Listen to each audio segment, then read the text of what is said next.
people can see what the choices are, because part of what we have to do is enlist the American people in this process.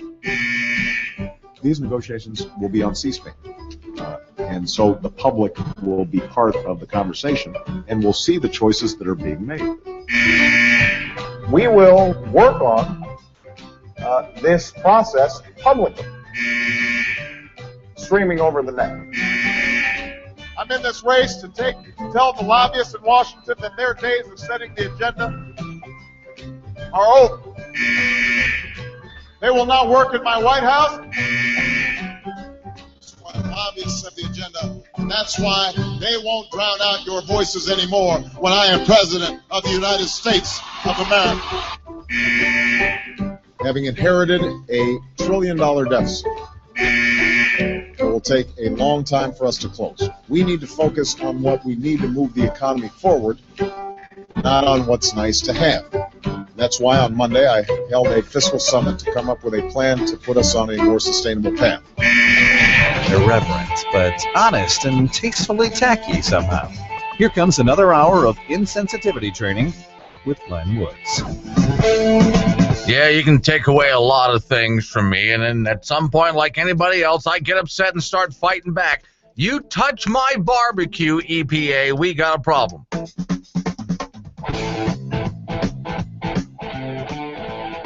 It's the Bold Public Radio Show. My name is Glenn Woods. Thanks for joining me.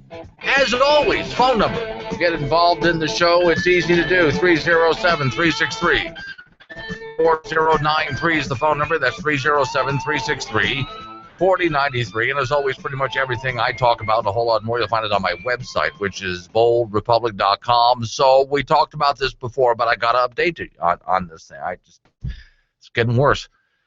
Look, I'm going to focus on the EPA for a while, but it's government agencies in general, the fourth branch of government, and they are completely unchecked at this point by all the other branches of government, and they're leaning over your shoulder in every little aspect of your life, leaving absolutely nothing untouched, nothing that, well, you thought at some point you were raised to believe you live in a free country and you get to make your own decisions, your own choices. Now, really, there is nothing left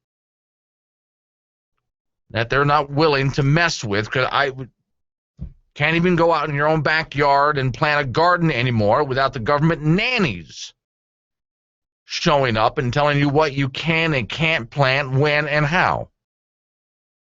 All right, so the latest is, you must have heard of this by now, the EPA wants to poke into your barbecue grill.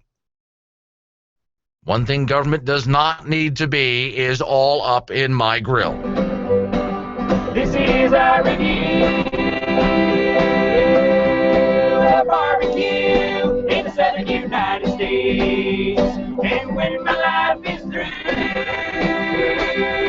bury me in barbecue. People not from the South think barbecue means cookout, and that's something they're wrong about. Barbecue is not a verb, and barbecue is not a grill. Barbecue is meat prepared in a very special way, which varies depending on where you go. That was our review of barbecue. Yeah, I hope while I was playing that, everybody stood, took their cowboy hats off and their baseball caps and put it over their hearts, because, you know, when it comes to barbecue, especially a guy like me, raised in the South, I mean, oh, man, there's pretty serious about barbecue down there in the South, and I understand why. You want to start a second rebellion out of the South, start messing with someone's barbecue grill. So here's what you're supposed to do now. Well, according to, and I'm going to read the story, as I did the first time, there's an update on it now. But here's what they're proposing anyway. The EPA is spending money for research. And by the way, someone is proposing legislation to stop the EPA in one state. We'll take a look at that in a minute, too. But here's the research. About $15,000 to find a way for you to barbecue in your backyard, because they can't find a way to ban it altogether. So what they're going to do is make you put a piece of like tin or something under the meat when you go to turn the meat, so the grease from the meat doesn't get down into the fire. which of course, causes like global warming or something like that if enough people do it. That's kind of crap they're trying to give you right now. And then there's supposed to be some kind of mechanism that you're supposed to attach to your barbecue grill, which apparently might be hand cranked at first in order to make sure the pollutants don't get into the atmosphere. That's what they're proposing. Now, in Missouri, thank you, Missouri, state legislator wants the EPA to back off on people's backyard barbecues. Yesterday, the state senator Eric Schmidt, not a Democrat, of course, from St. Louis, kicked off, and I sent him a message on this, by the way. Hashtag pork steak rebellion on Twitter. Leave him a message of support, if you will. Hashtag pork steak rebellion on Twitter.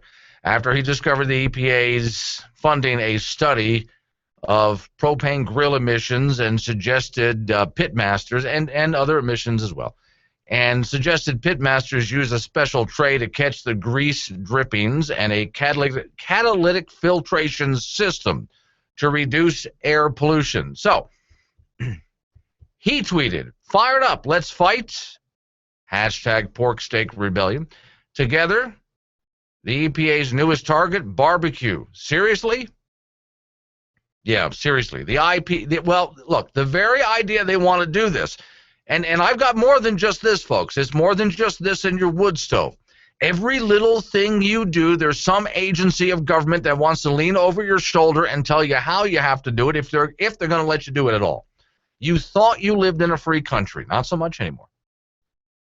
From the story in front of me, quote, the idea that the EPA wants to find their way into our backyards where we're congregating with our neighbors, having a good time, 4th of July, barbecue pork steak, hamburgers. Let's not forget the bacon. The bacon, this is where the author of this story, you don't put bacon in there? The hell's wrong with you?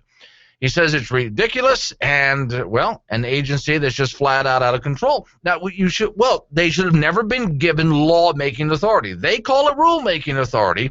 It's lawmaking authority. Should have never given this to any agency, especially one that's going to be taken over by a bunch of environmental radicals. We have a bunch of environmental radicals now who really, they don't even want you backyard barbecuing. I remember a couple of years ago, I covered a story from, it was in California, but it was the EPA there just in general, and a bunch of environmental nutballs in general, not even affiliated with the EPA, just wanted to stop people from barbecuing in their backyard in general. Don't light that grill because, global warming. Now, they couldn't get away with that, so they changed their tune a little bit. So now what they're saying is, well, because you live in an area where everybody's using their backyard barbecue, and all of that just puts a big haze in the air, and there's people with asthma and the children, and oh, dear God. So this is the latest excuse that they're trying to scare you with, but frankly, it's your backyard, isn't it? One thing I love, more than anything in the summertime, no matter where I've lived in America, is the smell of one of my neighbors lighting up the grill. And it just goes wafting across the neighborhood. There is no better smell in America. The EPA is funding a $15,000 University of California Riverside study to look at, by the way, they had to go to a university like that, right? They couldn't go to some good old boy Southern University. No. In order to get this done, you've got to go to California to look at the particulate emissions you breathe in when grilling over an open flame, along with the drip tray. The emission removal system includes the use of a secondary air filtration system. It's composed of a single pipe duct system which contains a specialized metal filter, the metal fan blade, a drive shaft, that's what you would crank by hand, and an accompanying power system with either a motorized or manual method. Now, trust me, everybody in America would go for a motorized method. Oh, come on now. Who's gonna do that by hand? Who's going to crank it by hand, please? And the real answer here is nobody should, if they ever did pass this, nobody in America should do it if you value your freedom. Now we got to start taking back. I hear people constantly talk about taking back America. Okay, we'll start here with your backyard grill. We already had a success in the state of Wyoming, which is the Food Freedom Act, which just simply said to the state lawmakers in Wyoming, look, you're going to fix this. If somebody wants to buy raw milk from the cow and drink it, we can do that. It's our business. It's none of your business. Stay out of our kitchens. Stay out of our bellies. We want to drink the stuff. We want to consume it. We will. And for those people who say, but what if it's dangerous? That's our problem. I'm the consumer here. I'll make that decision as the consumer. It's my decision. It's called a free country. Look it up. And your job is supposed to be to protect that, not supposed to be living in a nanny state. A nanny state is not a free country. Okay, well, the proposed study met Monday. Well, St. Louis is where they had this little rebellion to start on Twitter. Quote, personally, I think being able to barbecue in your backyard extends your life, said Representative Mr. Schumer. He says it's a pleasure, backyard barbecuing, and I love it. Well, it's not just a pleasure, is it? I mean, how much more American can you possibly get? Now, that's the barbecue thing. I'm going to have to get a little bit, again, into your wood stove or your fireplace, for that matter. If you want, they want to regulate that in the same way. If you have a fireplace, I mean, growing up, I almost always, not always, but almost always, we had a fireplace in some house or a wood stove somewhere. How many people listening to me right now have a big old pot-belly stove that you can just throw? I've seen a lot of it. Now that I'm living in Wyoming, I've seen a lot of it in homes. People still do it. Well, they want to regulate that as well. Wait, it gets worse. Here's what we're going to get into in the next couple of minutes here. So you go to a hotel. You get in the shower. The EPA wants to know how long you've been in there. They actually want a study done by hotels across America to figure out how long you have been in the shower. And then they want to figure out a way to make sure that you don't stay in the shower too long. It's bad enough that they have flow restrictors in all the showers, but now, how long have you been in there? Chris, watching on the video stream, says, if they are proposing an electric fan to blow barbecue smoke through a filter, someone is going to burn down their house, moving the grill close enough to an outlet for the stupid fan. Well, you can always get a battery-operated thing. Oh, you know what they're going to do, Chris? You know what they're going to do? It's not going to be a battery-operated fan. It's going to be like a solar-powered fan, which is not going to work too well because you got all that. Well, no, the smoke, they want to filter the smoke too, huh? Yeah, they're probably going to go for something solar-paneled or something like that. All right, that little barbecue song that I played at the beginning of this, Chet just wrote in on the video stream, growing up, I used to flush the toilet once. Yeah, then they got those low, I know where you're going, Chris. Then they ordered those low-flow toilets. Now you got to flush and flush and flush and flush and flush, which makes people wonder about what you ate and do you have some medical problem you need to go to the doctor for because you're in the bathroom flushing so much. All right. I'm going to play a little bit again here. I played a little bit of a song here about backyard barbecue. You're going to hear it again, but this is the short version that I cut out. If you would like to hear the whole song, it's great. Go to my website, boldrepublic.com, boldrepublic.com, all right? And it's at the bottom of the Daily Outrage page. It's a great song and a great video, and I'm suggesting we all send this online to the EPA. This is our review of barbecue in the southern United States. And when my life is through, bury me in barbecue. People not from the South think barbecue means cookout, and that's something they're wrong about. Barbecue is not a verb, and barbecue is not a grill. Barbecue is meat prepared in a very special way, which varies depending on where you go. That was our review of barbecue.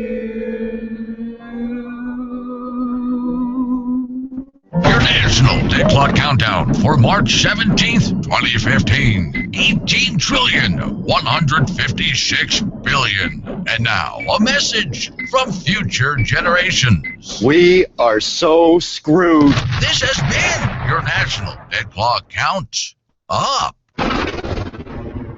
I'm Professor Burke from Farmers Insurance, and this is 30 Seconds of Smart. So you want discounts on your home insurance? Upgrade your roof. Upgrade your plumbing. Get a burglar alarm. Get a fire alarm. Combine policies with your spouse. Bundle your coverage. Quit smoking. And, of course, talk to farmers, because the more you know about home insurance, the more you can save. We are farmers. Get smarter about your insurance at farmers.com. Stop by and see Lyle Austin, 201 West Lakeway Road in the Lakeway Professional Center, 686-5002. That's 686-5002. Daydreaming, son. It's time to get prepared. Time to get off your sofa and run yourself down to Surplus Unlimited in the Gun Traders Building. Oh, my. 1, 2, 3, 4. 1, 2, 3, 4. Civilian soldier, they got everything you could need. That's right, the surplus is unlimited. Surplus Unlimited ammo for babies and adults. That's right, babies need camo too. 10 different styles of camo. Oh, don't you look pretty. 550 cord, numerous colors. Wool blankets, boots, hats, gloves, coats, shirts, tactical vests and belts, camping supplies, high-quality army cots, and that hard-to-find P38 can opener. Save time, save money. Surplus Unlimited in the Gun Traders Building. 801 Carlisle on the Douglas Highway across from the fishing lake. Gillette, Wyoming. Hey everybody, this is Glenn Woods inviting you to come on down and join us for the Northeast Wyoming Contractors Association Home Show taking place March 21st and 22nd at the Camplex in Gillette, Wyoming. Watch for a special home show insert in the Campbell County Observer. March 21st, the show starts at 9 a.m., ends at 5 p.m. March 22nd starts at 10 a.m., goes till 4 p.m. You can find me hanging out at the booths of my local affiliate stations, KYDT out of Sundance, Wyoming, and KBFS out of Belfouche, the Country Twins. It doesn't cost anything to come visit. Entry is free, and attendees can register to win prizes. You can even win a gazebo built by the Campbell County High School students. Also plenty of door prizes given away as well. And great food from local restaurants. So come on by, I'll see you there. Look for me at the Northeast Wyoming Contractors Association Home Show, March 21st and the 22nd in Gillette, Wyoming at the Camplex.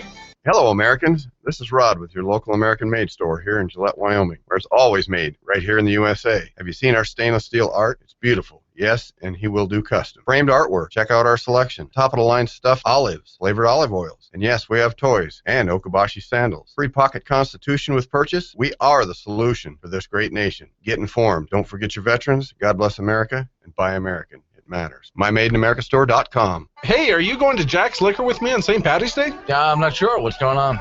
It's going to be great. They're making corned beef and cabbage, great drink specials, Irish strippers. It's going to be awesome. Corned beef does sound good. Wait, did you say Irish strippers? Yeah, they are great. Pretty cheap, too. I'll probably have a couple. What? $7.50s of rums, vodkas, liqueurs, creams on sale this month at Jack's. So, about those Irish strippers. Relax. They're mixed drinks. Although, I'm a little Irish. Yeah! Your adult daycare center, 302 East 2nd Street, Gillette, Wyoming. I don't understand the Supreme Court Obamacare decision. Well, it's simple. The individual mandate was struck down. You cannot be fined for not having health insurance. It is unconstitutional. Oh, well, that's a relief. But you can be taxed. But wait, isn't that the same as a fine? No, it's not a mandate. It's a tax. So I don't have to pay the tax? If you don't pay the tax, you are fined. But isn't that a mandate? No, it's a tax. Wait, so a mandated fine is unconstitutional? Yes. But I have to pay the tax or I'm fined. Right. But doesn't that make the tax a mandate? No, it's a tax, not a mandate. Who thought of this? No, who voted against it? Who? Exactly. Wait, what's the name of the guy who thought of this? No, he voted against it too. Hold on. No, hold on is on third base. What? He voted against it. Who did? Exactly. I just want to know the name of the guy who thought of this lame idea of calling an unconstitutional mandate a tax as if there's any difference. It's not a mandate, it's a tax. Well, what if I decide not to pay it? Then you're fine. It's mandated. Yeah, the tax is not a mandate. No, it's not. Oh, for the love of the Messiah. No, he's in the White House.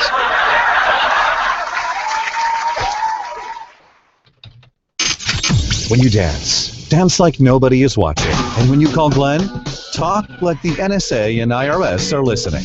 Because most likely they are. Yes, who? And they haven't had their daily dose of irreverent, insulting sarcasm today. We're counting on you. Call the show now. Hey, don't forget Pat's Liquor. If you're around Gillette, Wyoming tonight, they're on Highway 59 in Gillette. Pat's Liquor's having a St. Patty's party. And if anyone knows how to stay up late and party, it's Pat's Liquor. Stop on by, have a good time with them. I bet you a lot of people at Pat's have already started. And this show's live on the air at starting 2 o'clock in the afternoon. Oh, they were there long before that. Okay, so EPA story number 2. Here again, you were supposed to be free people in a free country. The Environmental Protection Agency. Can we come up with a different acronym for that, by the way, before I tell you the story? Well, the ISIL, no more. They're now known as PIGS. Pseudo-Islamic Genocidal Sadists. PIGS. Okay. We can do the same for the EPA. They call themselves the Environmental Protection Agency. Let's think, guys. I need those 3 letters, EPA, to mean something entirely different that more accurately describes what they do. They want hotels to monitor how much time guests spend in the shower. Wow, is that creepy. The agency is spending another $15,000 to create a wireless system that will track how much water a hotel guests use. Then they want to use that information to figure out how to get you to modify your behavior. Now, that would all depend how much water I use as to am I in the hotel room by myself or not, but that's a whole nother story. Then they want to modify behavior. Once again, now, you thought you lived in a free country, but now your creepy government is monitoring how long you're in the shower so they can modify your behavior. Just let that sink in. That's America today. Quote, hotels consume a significant amount of water in the U.S. and around the world. An EPA grant for the University of Tulsa reads, most hotels do not monitor individual guest usage. What are they going to do? No, really. Are they just going to shut the water off? I'm right in the middle of a shower, and all of a sudden they just shut the water off. Is that what's going to happen? Or maybe the water slows down to a trickle, and then is that what's going to happen here? I'm in a hotel. I'm paying for this. I should be allowed to stand in there as long as I want to stand in there and enjoy it as much as I feel like it. And it's just, frankly, none of their damn business. But this is your government today.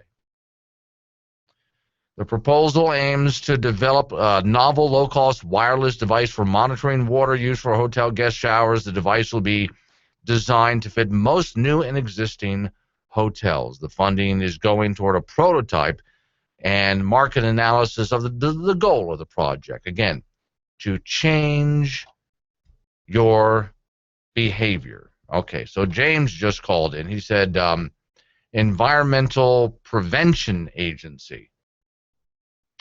Not bad, Jeremy. Okay, here's what we're... that's a good one to start. Let's keep that one in mind. Here's what I'm asking. Obviously, Environmental Protection Agency, no, that doesn't accurately describe these guys. We need something that better suits, but let's still use EPA.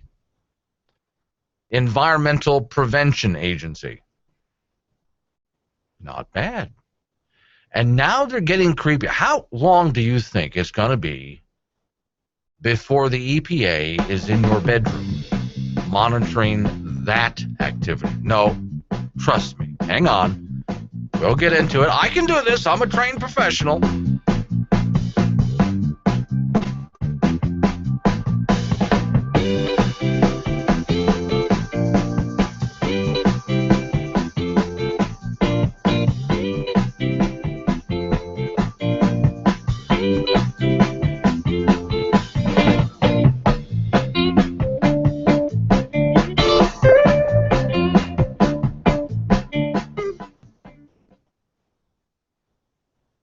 Well, I think the important thing that we've forgotten is what is the purpose of a government? We have constant water main breaks, the roads are in terrible shape, and then we're going to give money so a bunch of corporate executives can watch a football game 8 times a year? It's absurd. After 20 years of being a football wasteland, Los Angeles is one step closer to bringing back the NFL. The Inglewood City Council voted 5-0 to approve this massive stadium project, $2 billion, 80,000 seat NFL stadium. Supporters say this will bring 10,000 jobs and tens of millions of dollars in tax revenue. The deal that's been offered to the city, this is financial arrangement, is the best financial arrangement in the history of stadium deals in this country. Developers of the Inglewood project plan to finance the new $1.8 billion stadium entirely with private funds, a deal that would be great for the city and an oddity in the sports world where most facilities require millions in public dollars to be built. But the Inglewood deal hasn't stopped other localities from aggressively pursuing new stadium projects with public money. If anything, the likelihood of a new facility in Los Angeles has created a bidding war between cities hoping to attract or keep sports franchises in their part of town. Take St. Louis. The city is proposing to fork out $400 million in tax dollars to build a new billion-dollar waterfront stadium to keep the Rams from leaving. And with the threat of another team on their home turf, the Chargers and Raiders want to turn this stinky old garbage dump into a brand new $1.7 billion stadium in Carson, California. While details of the plan have yet to be released, it's been reported that the financing would be similar to the 49ers Stadium in Santa Clara, which was fronted $621 million in construction loans paid for with public money.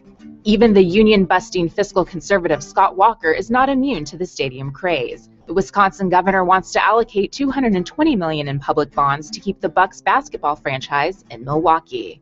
It is a free market approach to say we're going to help the Bucks stay here and pay their own way. But these teams often do not pay their own way and instead use public money to generate private revenue. In the past 20 years, the United States has opened 101 new sports facilities.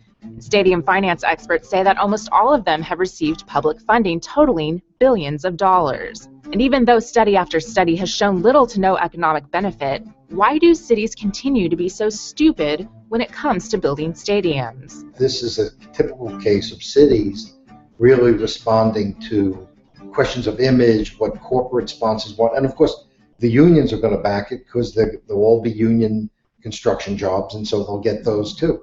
But does it really serve the needs of the people? Does it really serve the needs of these neighborhoods, particularly in places like Inglewood and Carson and LA, which have large populations of poor people who you would think would rather have a good job than the chance to say, oh yeah, we live near the stadium, which of course I can't afford the tickets anyway. The irony of most of these stadium financing deals is that residents end up paying taxes to fund a facility they can't afford to attend. But many people will still support the idea of a stadium project because of the promise of new jobs and increased revenue for the neighborhood. Think of all the revenue that's going to come. Think about Super Bowls. Think about the Olympics. Think about hotels, shopping, concerts. All these restaurants being full of people generating revenue. But are these rosy economic projections valid? Most of the studies will show that they actually end up losing money. It's really a question of political power and influence, and basically football teams attract corporations because the corporate executives get the free boxes, and so they like it. Having a stadium, I mean, it may bring some business and residual business, but most people when they go to a sports event, they eat at the stadium. They don't hang out at the restaurants in the downtown area, and so I just think that this is sort of a fanciful approach towards economic development instead of building really good jobs. And except for the construction, the jobs created by stadia are generally low wage, occasional work. I mean, again, occasional lies in 16 times a year. It's been shown time and time again that stadiums are poor public investments. And with so many cities strapped for cash, perhaps it's time that taxpayers stop paying for them.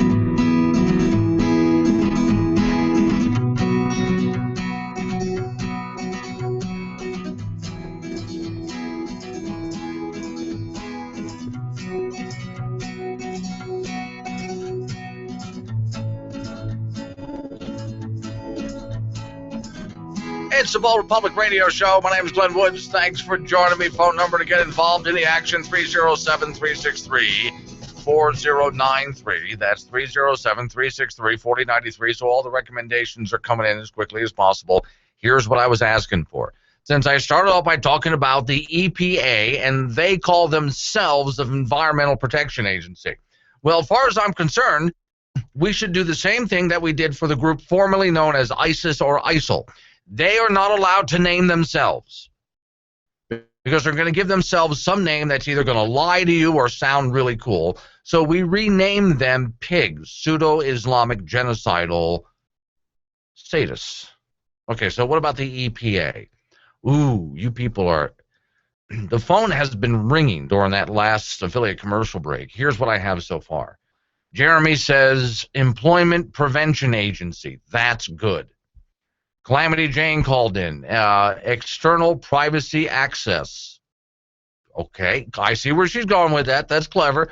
Heaven in South Dakota says, environmentalists providing aggravation. Oh, that is good. Okay, that one has to stay like at the top of the list. So, DJ, if you'll make a note, Heaven's suggestion of environmentalists providing aggravation has to be like in the finalists right there. Another one, Chris, Chris is watching on the video stream. He left a message there. I'm going to slightly alter what you said. Chris said economy punishing agency. True. I'm going to, now, DJ, if you'll add this to the finalists as well. Economic punishment agency. So that's Chris's idea, slightly altered. The Economic Punishment Agency, EPA. Okay, that's not bad. Got some good ones here. Look, all of these suggestions more accurately describe exactly what they're trying to do. Economic Punishment Agency, environmentalists providing aggravation, that's good. I like both of those. Okay, so I said to you that at some point, the Environmental Protection Agency is going to be in your bedroom. Now, we know this, and they probably already are in several different ways, but they're going to be there in a lot of ways you don't want them. Okay, so, for example, right now government is in your bedroom with all sorts of items that you have in your bedroom already, different government agencies. At some point, do you think that the EPA is going to get upset over prophylactics? I'm trying to say this in a way so kids can, listening into the car, go, what, Mommy, what's your prophylactic? It's a fun balloon that Mommy and Daddy like to play with. It's a toy. Your Mommy will stop by the dollar store and get you a whole colorful bag of them in all sorts of different shapes and sizes. But these are just for Mommy and Daddy, though. You'll understand when you get older. Does that help, folks? Okay. Well, let's look. If we're gonna ban plastic bags at grocery stores, right? Okay? You see where I'm going with this? Then we have to ban these too. It's plastic or what else? Well, they don't really make them out of plastic, but you know where I'm going with this. Everything. Do you sit up late at night and read? So you're up late at night with the light on. Oh, you can't do that. No more reading now. No. What about when you go to bed at night? And think about this. I just mentioned hotels where they want to monitor how long you stay in the shower so they can find a way to alter your behavior. When you're in a hotel, they're actually spending $15,000 on a study to monitor how long you stay in the shower. Then they can modify your behavior. They have to find a way to modify your behavior. Here's something else I like doing in hotels. When I go to a hotel, I kind of like to crank the air conditioner, then pile under the covers. Bet you're going to modify that as well. What else? Pick a room of the house where the EPA isn't yet, but soon will be. Look, they're trying to mess with your backyard barbecue. Every little thing you do, there's some government agency that wants to lean over your shoulder. The EPA has destroyed entire states, ladies and gentlemen. California right now is going through a drought. California does not need to go through a drought. I've been thinking about this for a while. Why would California go through a drought? I know it hasn't rained in a while, but they don't need to be going through a drought. And I've had a suspicion about it. Well, my suspicions are confirmed in the next article that I'm going to read to you. So hang on for that next article. I'm going to tell you all about it. Okay, so Carpet Express Direct, speaking of keeping your environment clean, you know, they don't just redo your floors. They'll come and clean your floors as well. So whether you want your old one cleaned or a new floor just to replace that old cruddy one, they serve all of Northeast Wyoming. By the way, free estimates, just look them up online, type in Carpet Express Direct. Hey, Hey, gun enthusiasts, it's Gillette's Friends of the NRA 19th Annual Banquet. So get your tickets now before they sell out again, just like they've done every year before. This year it's April 25th, 2015 at 5 p.m. at the Camplex Energy Hall in Gillette, Wyoming. $40 for adults, $30 for 14 and up. Banquet raffle tickets available at Rocky Mountain Discount Sport, Gun Traders, 4T Pawn, Gillette Pawn and Gun, TNT Guns and Ammo. For more information, call 307-941-9669. That's 307-941-9669. Gillette, Friends of NRA, 19th Annual Banquet. Don't miss it. See you there. Hey, Frank, you're actually gonna fall for that hook, are you? I'm just so hungry, and the lure looks so good. Yeah, well, just look up through the ice hole at that guy. Hey, he's got all the latest gear, doesn't he? He's so warm and comfortable, and the top window sportsman clothing, and fishing pole, and the best lures, nice comfortable chairs, coolers, warmers. He's got it all. I can't stand it.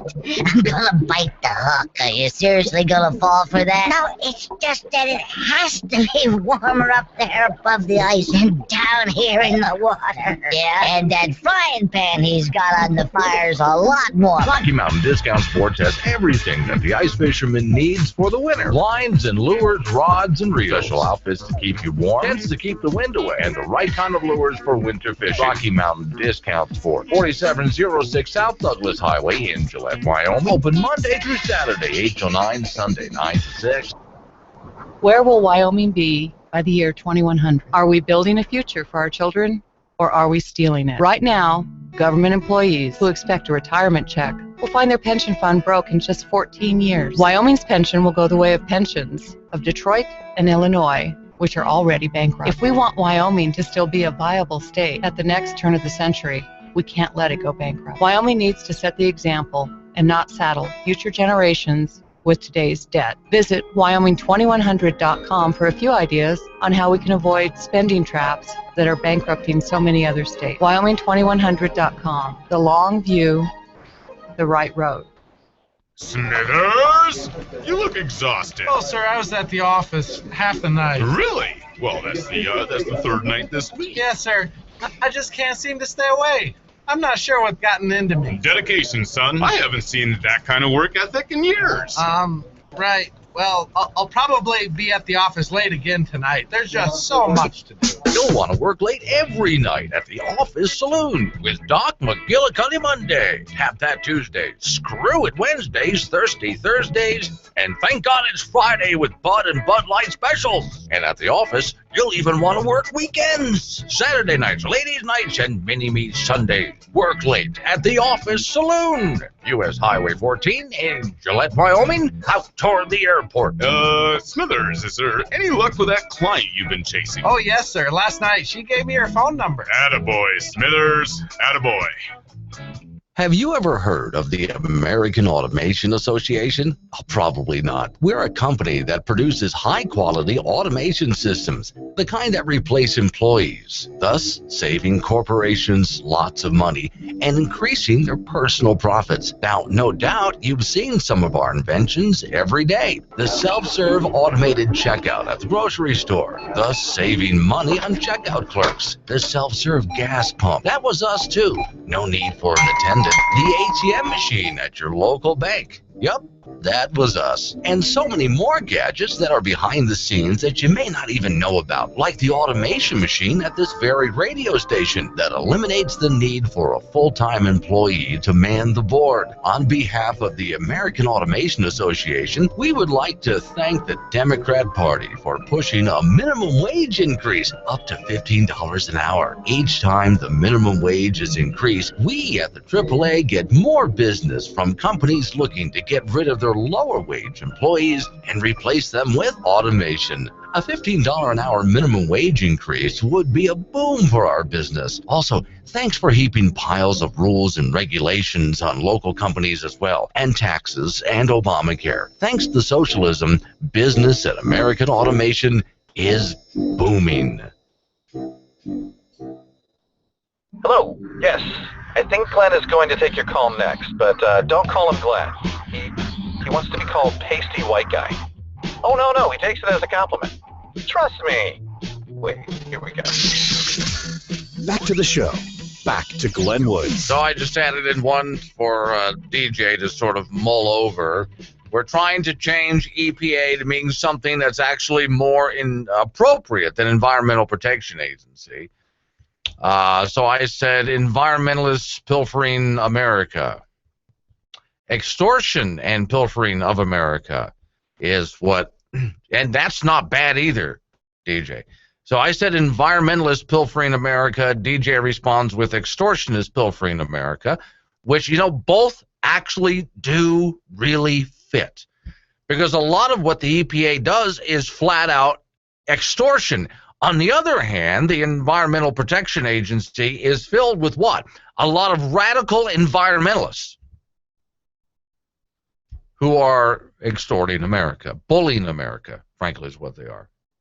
Let's go real quick to California. California has has a new endangered species on its hand, and thanks to the environmental regulations designated to, remember the 3-inch-long Delta smelt? Yeah, okay.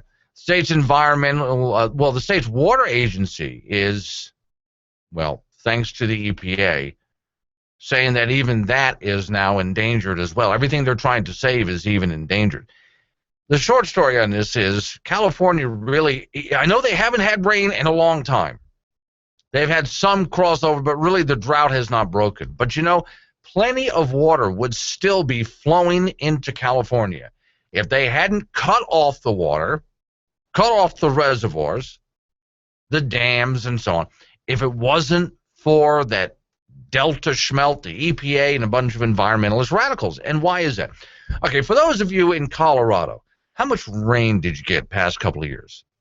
I mean, Colorado, holy cow, they've had floods. And many other states in the region as well. So while the extreme west of the continent has been in a drought, the midsection of the United States has had an abundance of water. Well, gee, you know what would be neat? Wouldn't this really be cool? If the human race were able to build a series of canals that worked with the rivers and the lakes out there and build dams and etc. in order to capture water from one part of the country that was getting too much and send it to another part of the country that wasn't getting enough. Wouldn't it just be fantastic if we were able to do, if America was able to come up with that kind of technology? Wouldn't it be great? I guess we're just not smart enough to do that. Wait. No, wait. It's worse than that. We are smart enough. In fact, we did design that system. California could be getting all the water it needs right now. We were smart enough to build the system. But we're so stupid we let a bunch of radical environmentalists shut the system down. And so what's happening to California now? They do not need to be suffering through this drought. The North American continent has been getting plenty of rain. You know what it is, frankly? Well, they talk about a redistribution of wealth. They talk about income inequality. Well, now, wait a minute now. What about this? It's not fair that Colorado got so much rain and California, well, they're in a drought. We need a redistribution of water, don't we? Well, who put a stop to it? Hang on, I'll finish the thought in a moment.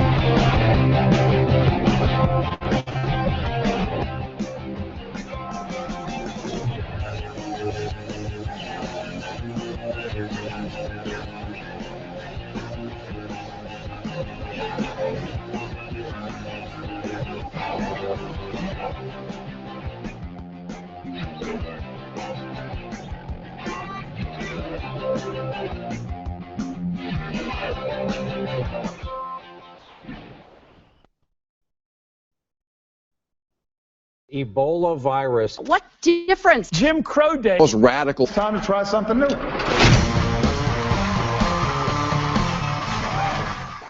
Hey everybody, welcome to News Busted. I'm Jody Miller. Let's get started. The current cover of Time magazine depicts Hillary Clinton with devil horns. Can you believe that? Time magazine is still being published. Hillary Clinton's email scandal is threatening to derail her upcoming campaign. Seems like what Hillary needs now is a new Bill Clinton sex scandal. At her press conference last week, Hillary Clinton said she used a private email account and home server for convenience, which is the same thing Bill said about Monica. 2 suspicious fires destroyed Al Sharpton's financial documents. With this kind of luck, Sharpton may defeat Hillary Clinton in the Democrat primary. A Ferguson protester was arrested for the shooting of 2 police officers in Ferguson, Missouri. Attorney General Eric Holder called the shooting repugnant and inexcusable, and added that if he had to do it all over again, he would not have incited it. In an interview with NBC News, Iran's foreign minister renewed his country's vow to annihilate Israel, to which President Obama said, "Let's make a deal." A 93-year-old Rhode Island man has finally been awarded his high school diploma, but on the advice of his guidance counselor, he plans on attending a 2-year college. And finally, as we've mentioned before, Apple is about to release its new Apple Watch. Now, instead of checking your iPhone to see what time it is, you can just look at your wrist. Thanks for watching News Busted, everybody. I'm Jody Miller. Be sure to subscribe to our videos on YouTube, and we'll catch you next time.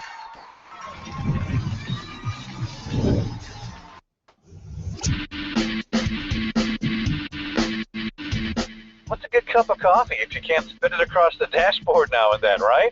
Oh, yeah, it'd ruin a good work shirt. Sure, burn the hell out of your inner thighs. We know what you need, though, in a radio program. Irreverent but honest, and tastefully tacky. It's Glenn Woods.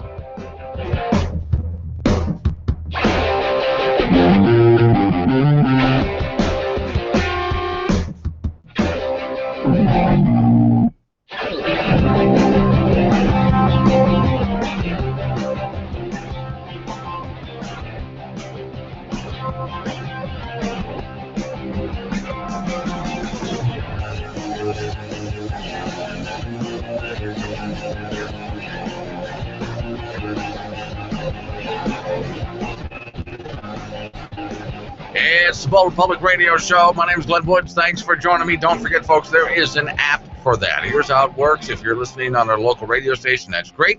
Don't get an opportunity to listen to the entire show. Want to listen when you want to listen.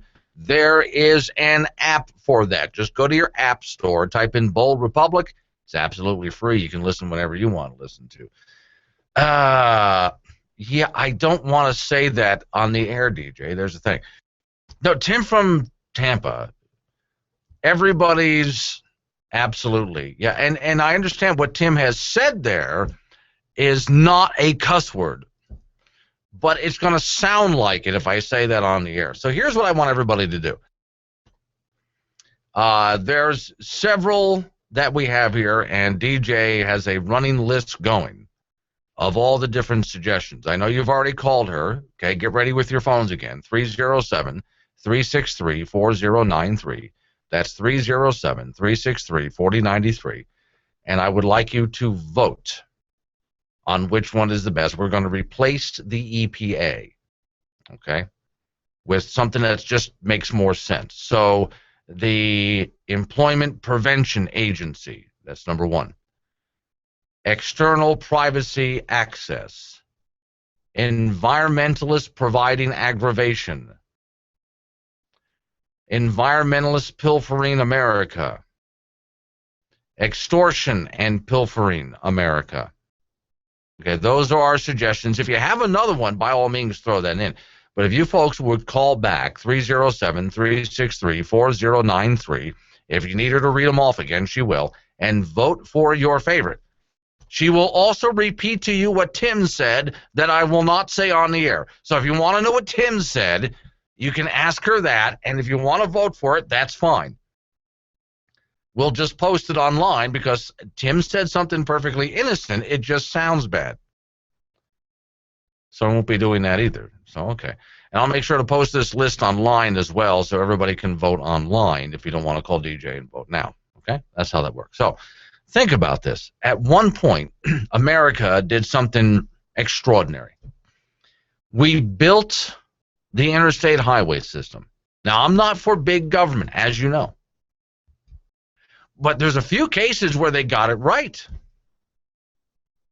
They built some dams for electricity. Good idea. No, seriously, good idea. It was the United States of America that took a look at our waterways across the continent and decided that what we were going to do is make a waterway system so we can get water to drought-stricken areas. We can get water to Nevada, to cities that were being built there. We can take water and send it to places like California. California is going through a drought. Don't worry about it. Forget about it. It's okay. And even when you look up and down the East Coast, we can send water where we want to send it. Growing up in Florida, as I did, wow, there's a lot of water in Florida. But they were able to get in with the Army Corps of Engineers and make sure if some areas has got a problem with water, hey, we can fix that. And so our great nation put together a whole system to make sure that areas that are going through drought can get water from those areas that are getting too much water. Now, what I'm opposed to are the laws where, for example, you got rain coming off of your roof and you want to catch it in a barrel and water your garden with. Well, the government's telling you can't do that. That water doesn't belong to you. Okay, that's nonsense. They have no right doing that. Farmers have gotten in trouble because they captured rainwater on their land and wanted to use it for their own crops and their own cattle. Now, that's ridiculous. But to build a system where we can send water across the country, it's an environment, it's a engineering marvel is what it is. And it helped America grow into the great nation that it is now. One of the many things that we thought of that helped this country grow so we can live where we want to live. Hey, where I'm living right now, they have this thing called the Madison Pipeline. It comes from way over on another county. We needed water here. So we're bringing it in way over from somewhere else. Isn't it great that we can do that? Who shuts it down? Well, the government is now being run by a bunch of hardcore leftist nut jobs. So your Environmental Protection Agency, your Bureau of Land Management, and other agencies like that are now coming in and shutting down the very projects that helped these cities to grow in the first place, that helped industry to grow in the first place, that helped America to become a superpower in the first place. And not just a military superpower, but just in general an economic superpower. The life that you're enjoying now, you're enjoying it right now because, boy, we got in there and got to work as Americans. Hey, I live in the heart of coal country here. Cheap, affordable, and, yes, clean energy. All they want to do is shut it down. California does not need to be suffering through a drought right now. Your electric bill does not need to skyrocket now. We have an energy surplus in this country. But economically, we're acting like instead we're being choked off because, well, we're running out of energy. And it's because of the environmentalists. And these environmentalists have taken over the EPA, and we've made the mistake, Congress has especially, of giving up its power to the bureaucracy. Okay, you want to take America back? We got to strip power from the bureaucracy. John just, extremist place to assemble. That's not bad. Add that to the list. Second hour of the program, just ahead.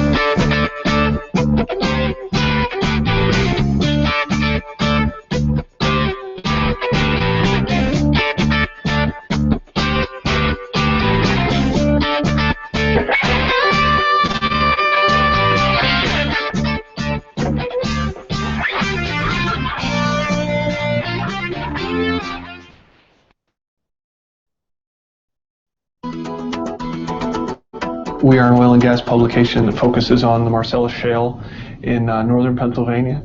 Well, it started with my exposure to the oil and gas industry through the family heavy equipment business, which I had some background with print and layout.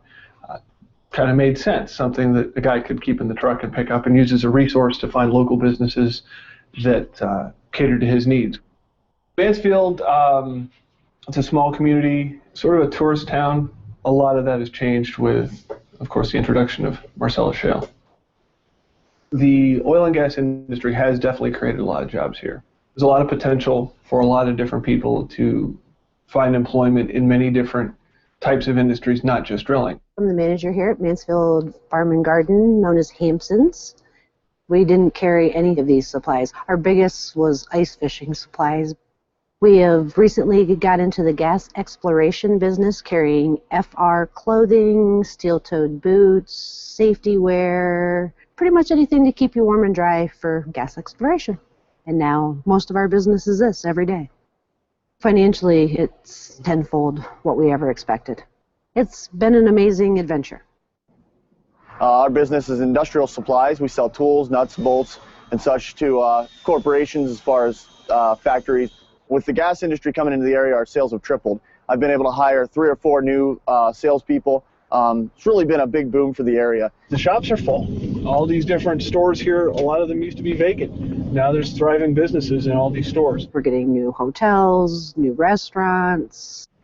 You don't need a tax on the industry or a fee because the industry is creating enough revenue here that it shouldn't be needed. You know, this situation here has done more for the common man and the everyday Joe than anybody else could have imagined. The average person can pay their debts.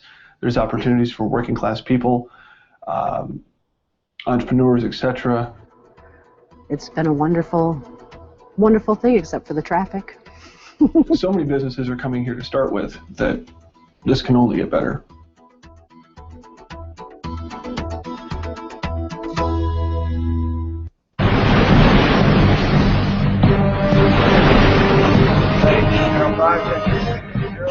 Again, this is the USS Montana requesting that you immediately divert your course 15 degrees to the north to avoid a collision. Over. Please divert your course 15 degrees to the south to avoid collision. This is Captain Hancock. You will divert your course. Over. Negative, Captain. I'm not moving anything. Change your course. Over. So, this is the USS Montana, the second largest vessel in the North Atlantic Fleet. You will change course 15 degrees north, or I will be forced to take measures to ensure the safety of this ship. Over. This is a lighthouse, mate. It's your call. Hello, Captain? I think he's gone. Fair enough. And we're learning ISIS militants are being pushed out of the Iraqi city of Tikrit as the Iraqi and Iranian military are gaining the upper hand here. But the U.S. military is downplaying the offensive. And as One America's Patrick Hushin reports tonight, Israel has major concerns about this alliance of strange bedfellows. Reports are showing close to 30,000 Iranian and Iraqi security forces pushing back ISIS in Iraq, but the advantage might lie with Iran and its growing influence. In fact, Iran has gained so much of an advantage that many in Israel feel this helping in the fight against ISIS is all a ploy, and Israel is feeling the threat. Under the guise of dealing with the terrorist threat of ISIS, they sneaked in a different goal, which is to build a whole front that stretches from the Mediterranean to the Golan. What effect do Washington's moves against ISIS, i.e. airstrikes, have on this Iranian threat to Israel? The U.S., of course, has been holding back during the push on Tikrit, not cooperating militarily with Iran. And the president's vague language in the recent authorization for the use of military force has, to no one's surprise, left both sides of the aisle on Capitol Hill wanting both more force and direction. The lack of a clear plan may be leaving the door open for Iran. But the door remains closed on a nuclear deal, and the Republicans' letter to Iranian leaders may have a lasting effect on President Obama's legacy and Iran. They are bothered by it immensely, and actually they are already planning to blame the failure of the talks on that, because they look for a pretext to blame the other side, America, for the failure of the talks. Now, he went on to say that Israel never imagined that Iran would be standing on its border before its nuclear agreement with the Americans was complete. And as Iran takes full credit for an alleged victory in taking back Tikrit, Israeli officials feel the Iranian threat to their country is no longer theoretical, but direct. And that may put pressure on President Obama to better his relationship with Israel and take a more effective strategy against radical Islamists. At the White House, Patrick Hushin, One American News. Bold Republic. Not negotiating behind closed doors, but bringing all parties together and broadcasting those negotiations on C-SPAN so that the American people can see what the choices are. Because part of what we have to do is enlist the American people in this process. These negotiations will be on C-SPAN. And so the public will be part of the conversation and will see the choices that are being made. We will work on this process publicly, streaming over the net. I'm in this race to tell the lobbyists in Washington that their days of setting the agenda are over. They will not work in my White House. That's why lobbyists set the agenda. And that's why they won't drown out your voices anymore when I am President of the United States of America. Having inherited a $1 trillion deficit, it will take a long time for us to close. We need to focus on what we need to move the economy forward, not on what's nice to have. That's why on Monday I held a fiscal summit to come up with a plan to put us on a more sustainable path. Irreverent, but honest and tastefully tacky somehow. Here comes another hour of insensitivity training with Glenn Woods. So President Obama has a very strong message to the youth of America when it comes to marijuana. Really? He does. Okay.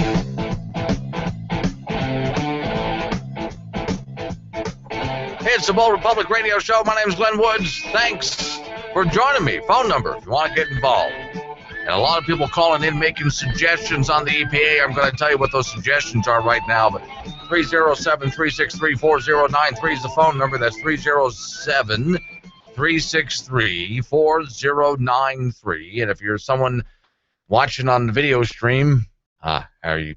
A lot of people are using on the video stream. There's supposed to be a box where you can go ahead and leave messages, questions, comments, obnoxious, snotty remarks, and I'll answer them as it goes by. Hello to the Spreaker geeks out there. If you're on Spreaker, welcome. You know how by now, I suppose, to follow a show. If you follow me, I'll follow you back.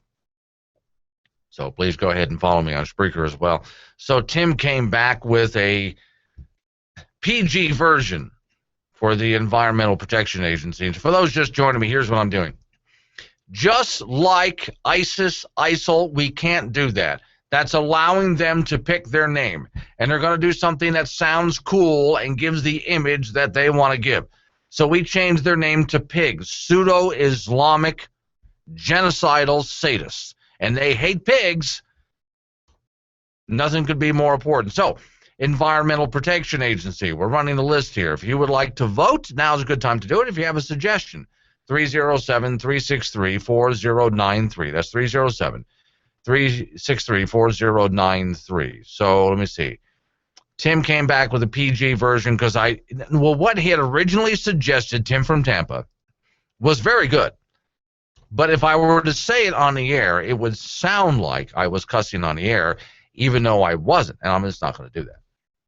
So he calls back with Economy Pounding Agency. That's good because, okay, let me go through the list, and here's what you can vote on. Again, 307-363-4093 is the phone number. DJ will read these again over the phone if you would like her to, and you can go ahead and cast your vote. The options are Employment Prevention Agency. See, we just want to accurately describe them. External Privacy Access.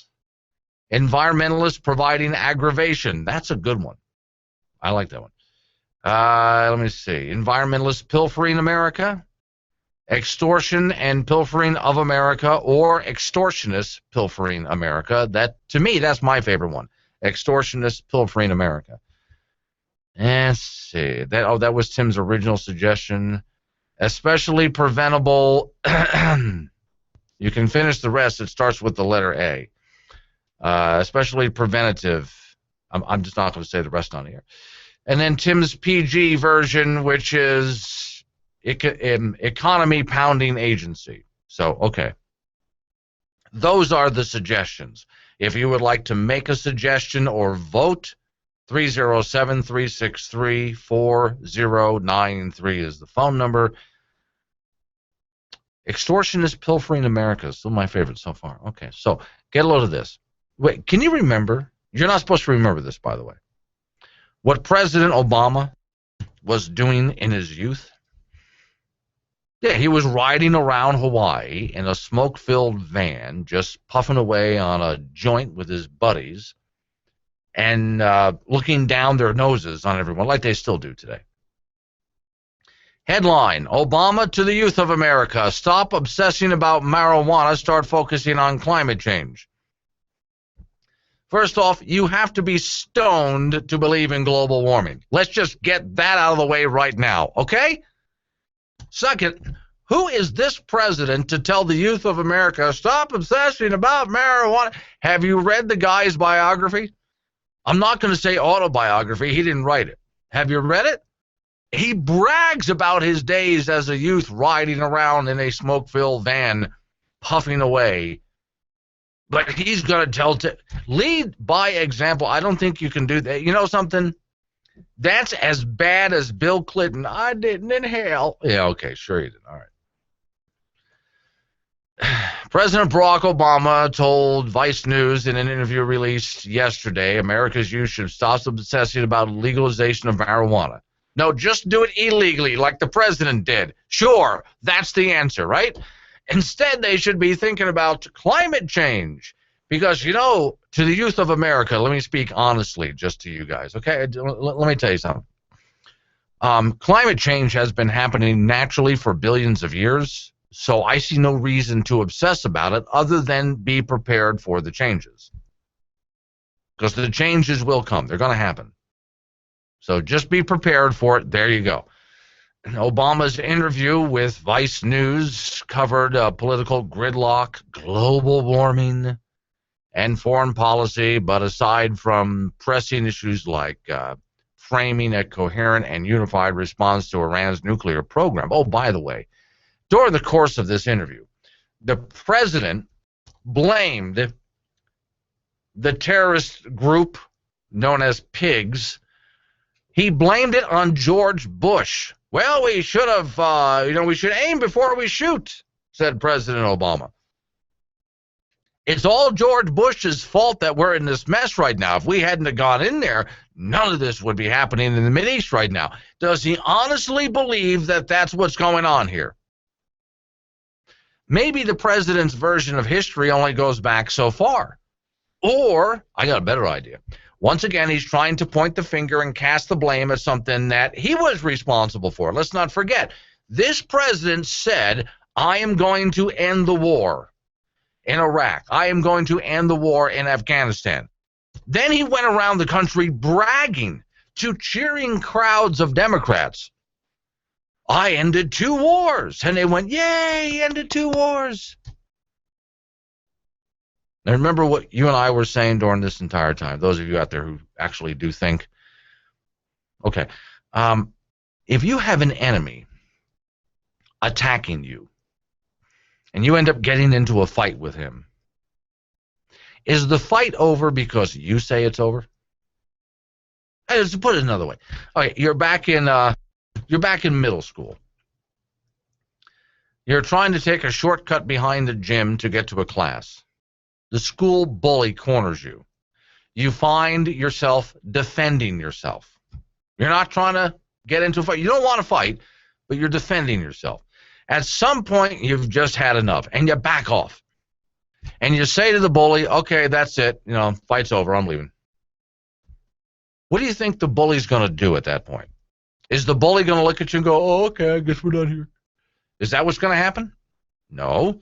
You're going to turn to walk away, and the bully is going to blindside you. And you're going to be on the ground in a bloody heap. Hopefully something's not broken. That's what happens. Now, the President of the United States would never know this because he spent his time riding around Hawaii in a van filled with ganja smoke. That's the president of the United States. Now, if he had listened to Benjamin Netanyahu, where did Benjamin Netanyahu spend his youth? In the military, defending his country, fighting to keep his people not just free, but alive, day after day after day. So Benjamin Netanyahu understands what's going on in the Mideast. He grew up there. He had to fight to save his country, to keep his country alive from being literally everybody wiped out. That man understands. So President Obama pulls out too early. You write your own jokes. Pulls out too early and leaves the Middle East completely undefended. And immediately, here come the bully thugs that we're now calling pigs, pseudo-Islamic, genocidal sadists. They come rushing in to fill the void that Obama left. But somehow this is all Bush's fault. We left, well, we wouldn't be in this problem right now if it wasn't for George W. Bush. Going into Iraq in the first place, that was the reason that all of this. By the way, remember, guys, I read to you a little while ago, the New York Times piece, and there's been more than one piece by the New York Times, but this is the New York Times, which is a liberal newspaper, by the way, one of the most liberal newspapers out there, one of the biggest, too, despite their shrinking numbers. And the New York Times flat out said, look, we've been destroying chemical and biological weapons in Iraq for a long time now. Bush was right. We went in after WMD. We found it. We've been destroying it ever since. And the scary part is some of this WMD, some of it was in Syria, by the way, but some of the WMD, we were getting rid of it in Iraq. Just recently, the group formerly known as ISIS or ISIL, now known as PIGS, apparently they've been using things like chlorine gas and other such weapons in their war in Iraq. Now, I don't know if they came from the Syrian stockpile. They may have. That's very possible. Or the Iraqi stockpile left by Saddam Hussein. They may have. We'll find out. But this is exactly what Bush warned about, this kind of activity here. A vacuum was left in the Mideast, not because Bush invaded, but because this president decided that, well, the war's over because he said so. We have a very naive man in the White House who has no understanding of how the world really works. Now, you heard the phrase, Bush lied, people died. Well, President Obama is naive, and so people died. A very naive president who has never really understood how the real world works is causing the deaths of how many people by now, do you think? Can you add up the numbers? Across the Mideast. But he's going to sit there on some internet television station and say, oh, no, this is all Bush's fault. So can you understand now, for those of you on the left who are listening, and I know you're out there, can you understand why I have absolutely no respect for this man whatsoever? Benjamin Netanyahu is in a really tight race to become prime minister of his country again. People are voting today, right now, in his country. If Bibi loses in Israel, I know he wasn't born in America. Some people like to make the argument that neither was Obama. So I know it's not exactly constitutional, but if he loses his job as prime minister of Israel, you think maybe we can run him for president of the United States? Because I'd really love a guy like that in our office. Glenn Woods, OldRepublic.com. Hello, Americans. This is Rod with your local American-made store here in Gillette, Wyoming, where it's always made right here in the USA. Have you seen our stainless steel art? It's beautiful. Yes, and he will do custom. Framed artwork. Check out our selection. Top-of-the-line stuffed olives, flavored olive oils. And yes, we have toys and Okabashi sandals. Free pocket constitution with purchase. We are the solution for this great nation. Get informed. Don't forget your veterans. God bless America, and buy American. matters. MyMadeInAmericaStore.com. Hey, gun enthusiasts, it's Gillette's Friends of the NRA 19th Annual Banquet. So get your tickets now before they sell out again, just like they've done every year before. This year it's April 25th, 2015 at 5 p.m. at the Camplex Energy Hall in Gillette, Wyoming. $40 for adults, $30 for 14 and up. Banquet raffle tickets available at Rocky Mountain Discount Sport, Gun Traders, 4T Pawn, Gillette Pawn and Gun, TNT Guns and Ammo. For more information, call 307-941-9669. That's 307-941-9669.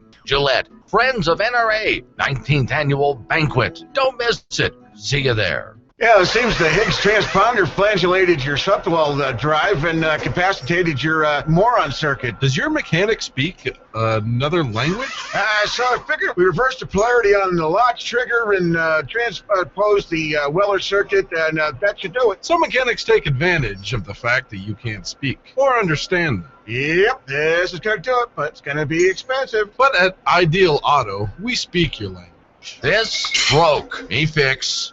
Affordable. Now, anybody can understand that. Get your car repaired with the people who speak your language. Ideal Auto, 2901 Dogwood Avenue, Gillette, Wyoming, 307-686-2259.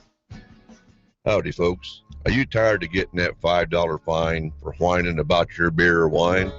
Start saving those $5 and talk to Swede at Swede Specialties right here in Gillette. Swede can help you get started to keep you supplied with kits you might need to make some doggone good beer or wine. Give Swede a call, 686-0588, or go to swedespecialties.com. If your friends complain about your homemade beer and wine, slap them with that $5 fine.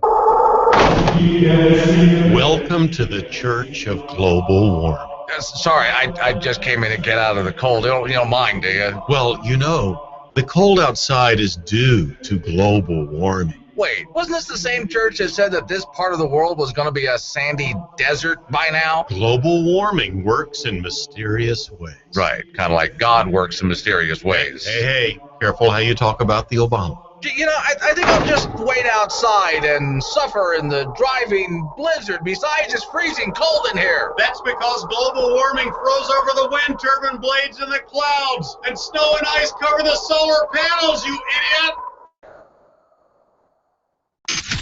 When you dance, dance like nobody is watching. And when you call Glenn, talk like the NSA and IRS are listening. Because most likely they are. Yes, who? And they haven't had their daily dose of irreverent, insulting sarcasm today. We're counting on you. Call the show now. So, no big surprise here. Let's go to Seattle, Washington. I remember telling you guys about a year ago, I was talking with a young reporter by the name of Shelby Siebens out that way, who was with the Western Watchdog Group. And you can find them at watchdog.org.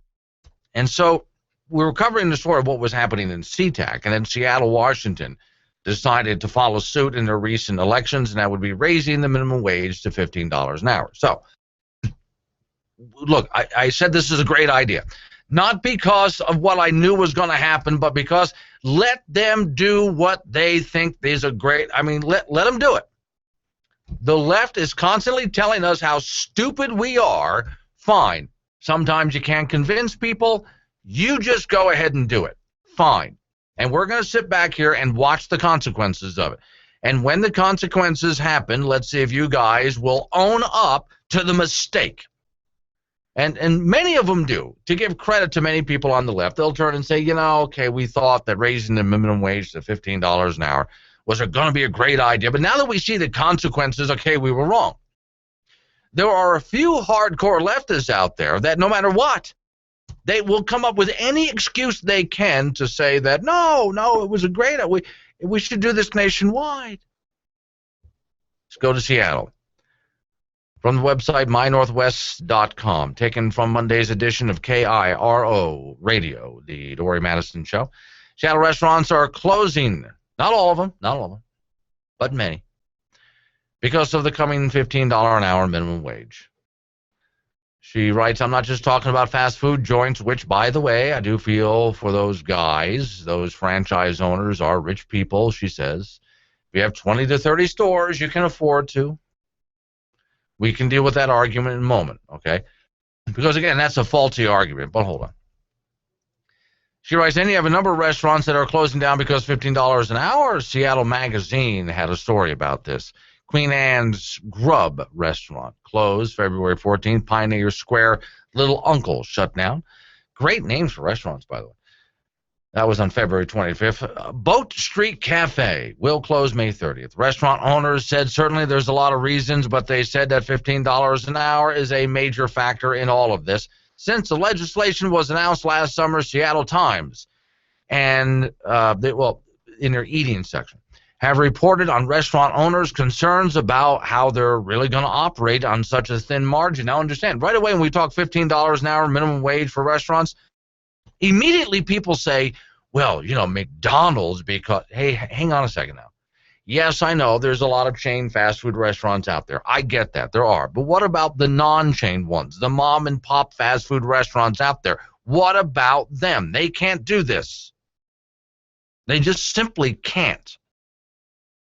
And so where the people were at least employed before, now they're not even employed anymore. The restaurants just closed because they can't afford to pay it. Now, the answer to, well, these owners of these restaurants make enough money to give everybody a raise up to $15 an hour because they make so much money.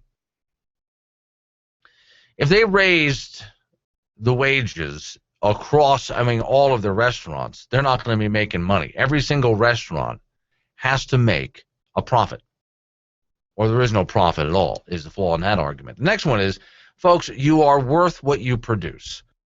Just always think of it that way. Think of it this way, too. We've talked about this before.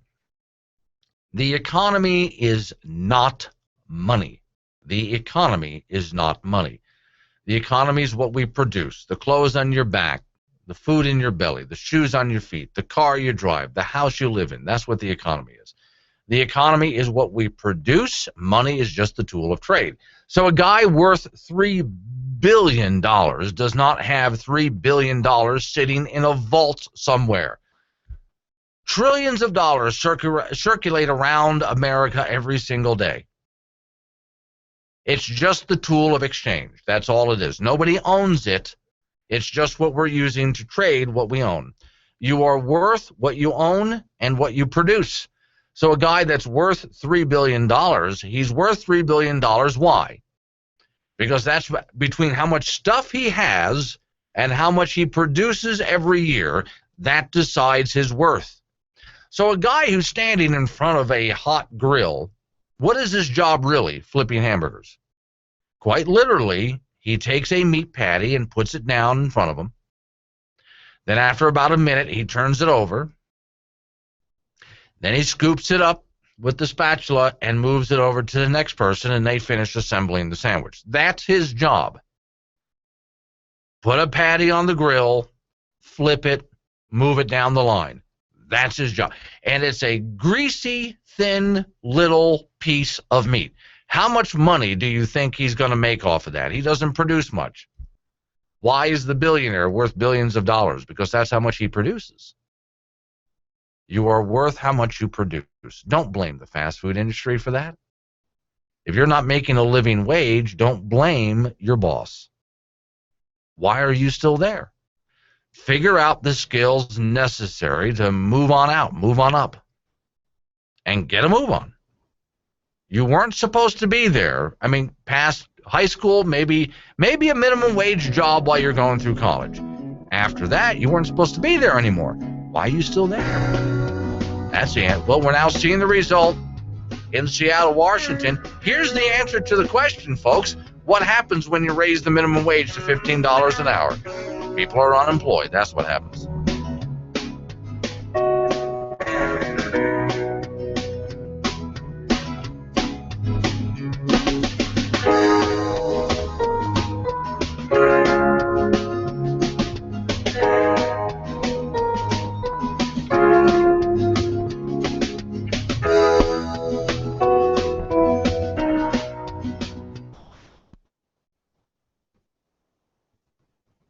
Life has always been a little bit different in California, and one of the more interesting facets of college life there is called the Dream Success Center, a place where those residing illegally here in America are taking full advantage of another taxpayer-funded program designed to make their passage that much simpler.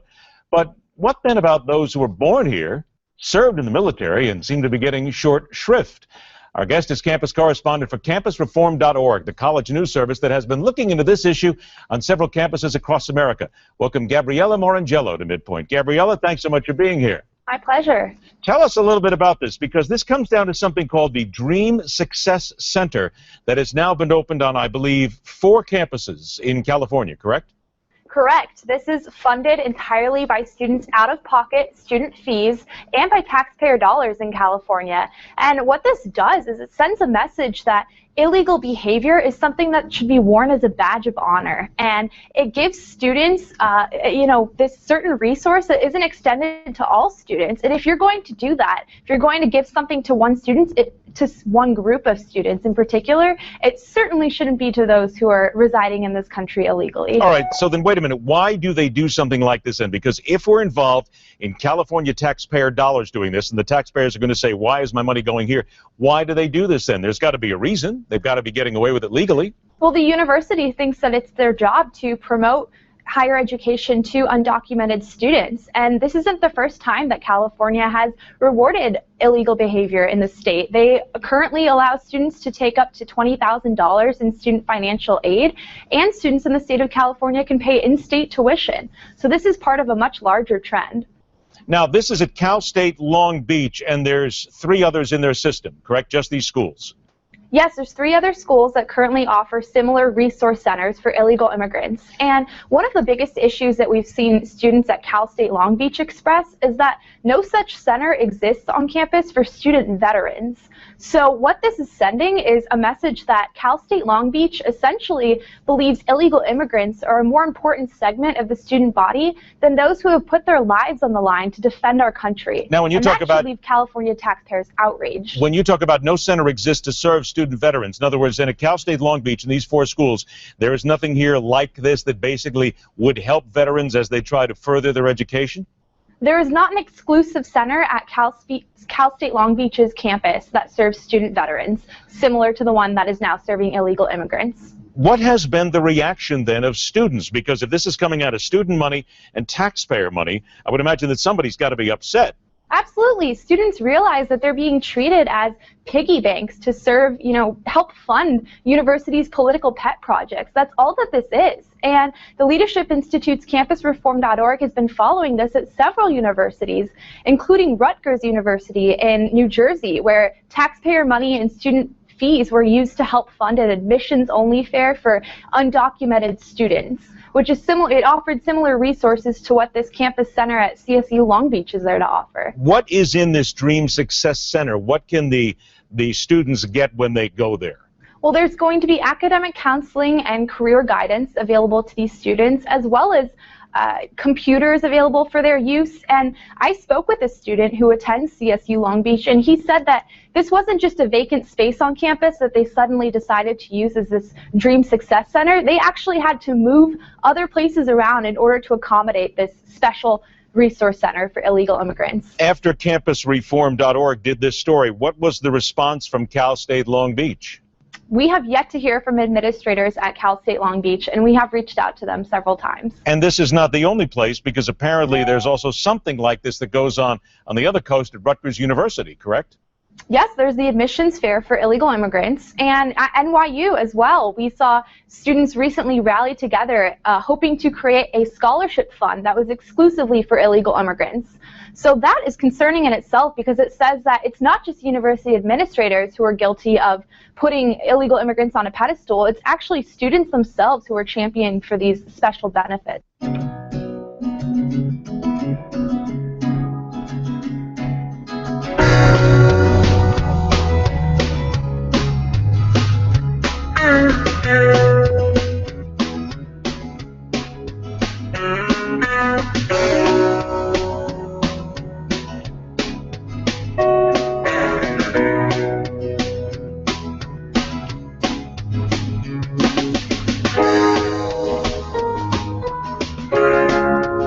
It's the Bold Republic Radio Show. My name is Glenn Woods. Thanks for joining me. And, of course, pretty much everything I talk about and a whole lot more you'll find out on my website, which is boldrepublic.com.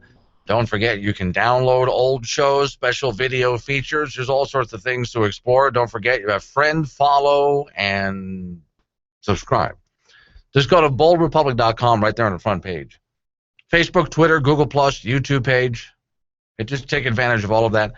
And if you're a Spreaker geek, listening on Spreaker, welcome. If you'll follow me there, I'll follow you back as well. So there's all these things you can do. Catch the show anytime you want with the Bold Republic app. There's an app for the show. Just go to your app store. It's free.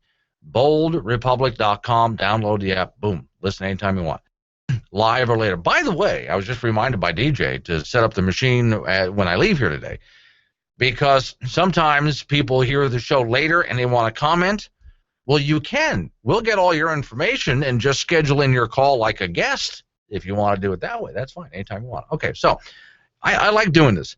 Now and then I bomb certain social media out there that I'm on, like Facebook, Twitter, and so on, with just one link. The national debt clock. That's all I have to do. Right now, the new Republican bill out there, the budget out there by the Republicans, would defund Obamacare, essentially, and get food stamps under control and other welfare payments. They're working toward a balanced budget in 10 years, which I'm glad to see the Republicans doing that. I mean, it's about damn time. I don't like either party, so you know. I'm not a fan of either party. But, hey, at least they're looking at how can we get to a balanced budget in 10 years. Now, that means certain things you're just going to have to cut them. I'm sorry, but you have to. So those out there that are just don't want to cut anything, the people they're not reality-based people. You can call them whatever you want. I don't care if you call them liberal or what. I don't care. Not reality-based people are posting stories. Well, look at what they want to cut. And here's my answer to that. Rather than getting into a long discussion with them, and this is just causing their heads to explode every time I drop this, I just take the link for the national debt clock, and I drop it there. One liberal group I told you guys about yesterday, we shouldn't be cutting Social Security. We should be expanding Social Security. Sign the petition. And every time I see that petition come up somewhere on some social media, all I do is just drop a link to the national debt clock. And then just watch as they go crazy. Because the answer is you cannot have any of the things on your wish list if that clock continues to count up. When that clock starts counting down and eventually gets to zero, and then eventually starts to add up a surplus, hey, then we can talk. But right now, as long as that clock is counting up, you can't have any of this because it's all going to disappear on you. Now, on that note, improper payments by the federal agencies across the board reached a record $125 billion. Washington federal agencies set a new record for improper payments last year, they shelled out $125 billion in questionable benefits. Payments include tax credits for families that didn't qualify, Medicare payments for treatment that might not have been necessary, unemployment benefits for people that were actually working. Improper payments increased by $19 billion over the previous year, according to reports by the Government Accountability Office. By the way, the government. Let me explain something about the Government Accountability Office. On the one hand, they actually do a really good job at calling out government for all the waste, the fraud, the abuse, and so on. Where they're completely useless is the bureaucrats, the politicians will read the report from the Government Accountability Office, and they will feign outrage and disgust, and then sit down and write legislation that doubles down on stupid. Hey, are you going to Jack's Liquor with me on St. Patty's Day? Yeah, I'm not sure. What's going on? It's going to be great. They're making corned beef and cabbage, great drink specials, Irish strippers. It's going to be awesome. Corned beef does sound good. Wait, did you say Irish strippers? Yeah, they are great. Pretty cheap, too. I'll probably have a couple. What? $7.50s of rums, vodkas, liqueurs, creams on sale this month at Jack's. So, about those Irish strippers. Relax. They're mixed drinks. Although, I'm a little Irish. Yeah! Your adult daycare center, 302 East 2nd Street, Gillette, Wyoming. You could either spend $100 getting your phone fixed, or you could go ahead and spend $400 to replace it. At Selectel Wireless in Gillette, we fix phones. Most generally, what breaks is the digitizer or the LCD. This is from being dropped, being smashed, thrown against the wall. No, seriously, 9 times out of 10, people throw their phones. Well, we can fix that too. Save money, fix it, don't replace it. Come see us at Selectel Wireless, next to Office Depot in Gillette, Wyoming. But if you do need a new phone, we have those too. Excuse me, I wonder if you could help me find the baked beans. Sure, let me take you to that. What, really? Well, yeah, this way. I mean, you're actually helping me? Sure, just follow me. I'm in a grocery store, right? Right. Who actually gets help in one of these places? Sir, this is Don's Supermarket in Gillette. Family owned and operated. Look, there's the owner right over there. But he's actually helping somebody, personally. I know, crazy, isn't it? You're ready for St. Patty's Day. Corned beef brisket, $4.99 a pound. Green cabbage, 35 cents a pound. Russet potatoes, 5 pounds for 99 cents. Frank sauerkraut, $1.69 for a 32-ounce bag. Here you go, sir. Baked beans. It's okay. It's okay. Let it out. Just let it out. Really? I thought customer service was dead. Not at Don's. I suppose you're planning a nice retirement, and you assume everything is paid for. But Wyoming didn't tell you. Who is paying for your pension? I'm gonna owe lots of money, and it's all your fault. I want to pay for this, but you're making me. Find out more at Wyoming2100.com. Hey everybody, this is Glenn Woods inviting you to come on down and join us for the Northeast Wyoming Contractors Association Home Show taking place March 21st and 22nd at the Camplex in Gillette, Wyoming. Watch for a special home show insert in the Campbell County Observer. March 21st, the show starts at 9 a.m., ends at 5 p.m. March 22nd starts at 10 a.m., goes till 4 p.m. You can find me hanging out at the booths of my local affiliate stations, KYDT out of Sundance, Wyoming, and KBFS out of Belfouche, the Country Twins. It doesn't cost anything to come visit. Entry is free, and attendees can register to win prizes. You can even win a gazebo built by the Campbell County High School students. Also plenty of door prizes given away as well. And great food from local restaurants. So come on by, I'll see you there. Look for me at the Northeast Wyoming Contractors Association Home Show, March 21st and the 22nd in Gillette, Wyoming at the Camplex. Have you ever heard of the American Automation Association? Oh, probably not. We're a company that produces high-quality automation systems, the kind that replace employees, thus saving corporations lots of money and increasing their personal profits. Now, no doubt you've seen some of our inventions every day. The self-serve automated checkout at the grocery store, thus saving money on checkout clerks. The self-serve gas pump, that was us too. No need for an attendant. The ATM machine at your local bank. Yep, that was us. And so many more gadgets that are behind the scenes that you may not even know about, like the automation machine at this very radio station that eliminates the need for a full-time employee to man the board. On behalf of the American Automation Association, we would like to thank the Democrat Party for pushing a minimum wage increase up to $15 an hour. Each time the minimum wage is increased, we at the AAA get more business from companies looking to get rid of their lower wage employees and replace them with automation. A $15 an hour minimum wage increase would be a boom for our business. Also, thanks for heaping piles of rules and regulations on local companies as well, and taxes and Obamacare. Thanks to socialism, business at American Automation is booming. Hello. Yes, I think Glenn is going to take your call next, but don't call him Glenn. He wants to be called Pasty White Guy. Oh, no, he takes it as a compliment. Trust me.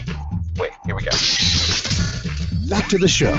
Back to Glenn Woods. You know, there's some really obnoxious, arrogant, rude people out there, and it's just kind of fun picking on them. Yeah, well, look, let's define my definition, okay, of what obnoxious, rude, arrogant, pompous people are. These are people who think they're better than you, who think they know more than you, and at any opportunity will take a moment to insult you, talk down to you, because you deserve it, and it doesn't matter what you do, there's no way you'll ever redeem yourself because they're superior. That's who these people are. Then they write laws. We allow them to get into positions of power. That's our mistake. Because, well, look, let's face it. Let's talk about why real quick. Then I'll tell you what the story is. See, these people show up and actually get engaged and get involved in government. And we don't show up. And so they get to write all the laws. Then we get outraged because they're writing all the laws. Well, we could stop it any time we want. The moment you get up, quit wondering who else is going to show up. Quit sitting there thinking, well, somebody ought to show up and do something about this. Yeah, that would be you. Get up, get with your friends, get together, form an organization, get organized. It's going to take a little bit of practice. Get out there and start shutting this noise down. Proposed law would label parents of fat kids as child abusers. There is a proposal out there that would label the parents of obese kids as child abusers. Now, no one saying that obesity isn't a problem, especially among kids. Obesity rates have doubled worldwide since 1980. World Health Organization's recent members show 39% of adult population is overweight and 13% is obese. In Puerto Rico, that number is 66%. Studies have found their obesity rates anywhere from 24 to 30%. So along comes a proposal for a law. Fat Kid Abusive Parent Law. The bill would establish a process of identifying obese children in school. Hey, there's a porker over there. And sending social workers to investigate the families. If the social workers see no improvement after a year, the parents could be fined, starting with that. Now, if you're sitting there thinking, oh, come on now, that'll be proposed, but it'll be shot down. No one's really going to do something like that. A few years ago, I read the exact same story on the air of a law that exists and has been implemented in the United Kingdom. So it has happened in the world. And usually these things start over there. Usually these things start like in the United Kingdom, then come over here. So don't think that that can't happen over here. Now, I would agree. It's a smart idea. Let your kids go play. But you know what the problems is? Here's how my mom kept me in great shape when I was growing up. I heard this a lot. I'd be in the kitchen. I'm being my normal annoying self. Yes, I was an annoying little kid. And my mom would say, if I turn around and there's a kid behind me, it gets a job. And she would turn around, and lo and behold, there was no kid out there. Now, what I was expected to do, I always did. I would go get on my bike, and I would head up the road and find other kids who had also been thrown out of the house. What were you thrown out for? Well, I don't know. I mean, I was just pulling the cat's tail. What were you thrown out for? Well, I was trying to get my sister to eat the cat litter. I don't know what the problem is. And so we were all thrown out of the house. Now we have nothing to do. So we start riding around on our bikes, which is exercise, and having a great time together. You know, one of the things we used to also do, pick up sticks that look like guns and play war. But no, if you do that now, here come the social workers. And the social workers want you little kids at home with mommy and daddy. There's got to be supervision. Well, if the kid's inside the house with the parent because the parent's inside, what's the kid not doing? Learning social skills and getting exercise. That's what's not happening. Once again, one of the best solutions to the problem is, would you get the hell out of the way and let kids get up and just go play? Get your kids outside. Shove them out the door. Make them play outside. That's the problem. We don't need to pass a law that throws parents behind bars because the kid's fat.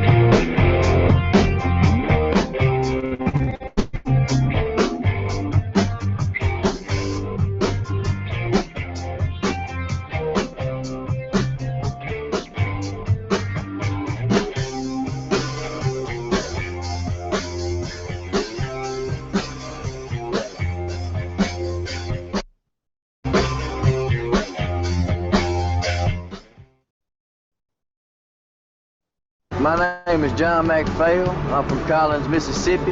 My name's John Ambrose from Riverhead, Long Island. My name's Chad Todd. I'm from Garrison, Texas, and I helped build this pipeline. I'm from Cow Island, Louisiana, and I helped build this pipeline. We started a job. My name is Derek Thomas. A job to bring energy security to the United States. My name is Mark Ortega. Over 4,800 workers completed the Gulf Coast pipeline, and 9,000 more want to finish what we started. It's time to build the Keystone XL pipeline. I remember the moment. I'll never forget that moment. That changed my life. At that moment, it hit me. This is why I joined the Guard. We're soldiers, always ready to protect our country. But we've also got communities. Family, friends, neighbors who count on us. I couldn't believe it. I just saved a life to somebody from my hometown. See what it means to be a citizen soldier at NationalGuard.com. The coal we have here in America, it keeps America's energy secure. We have an abundance of coal here in the United States. We don't have to go outside our own country to get it. In the Powder River Basin alone, we have 100 billion tons of coal that we can mine. In a square mile, there's 80 million tons of coal. All the mines combined here in the Powder River Basin, we're only doing 6 to 7 miles a year. We have a reserves for years and years and years to keep America full of energy. My older brother's in Afghanistan doing his part to take care of national security, to take care of his kids and my kids and everybody. Let's say goodbye. Say goodbye. So we're doing everything we can here in Wyoming to strengthen the country too. What I'm doing here is by no means, I don't put any level what he's doing over there. But if I can make America stronger and better and make it better for Americans by giving them clean, efficient, low-priced energy, then I'm doing my part. I'm making America better. Sorting through the nonsensical nonsense that makes your life a living hell. It's Glenn Woods. BoldRepublic.com.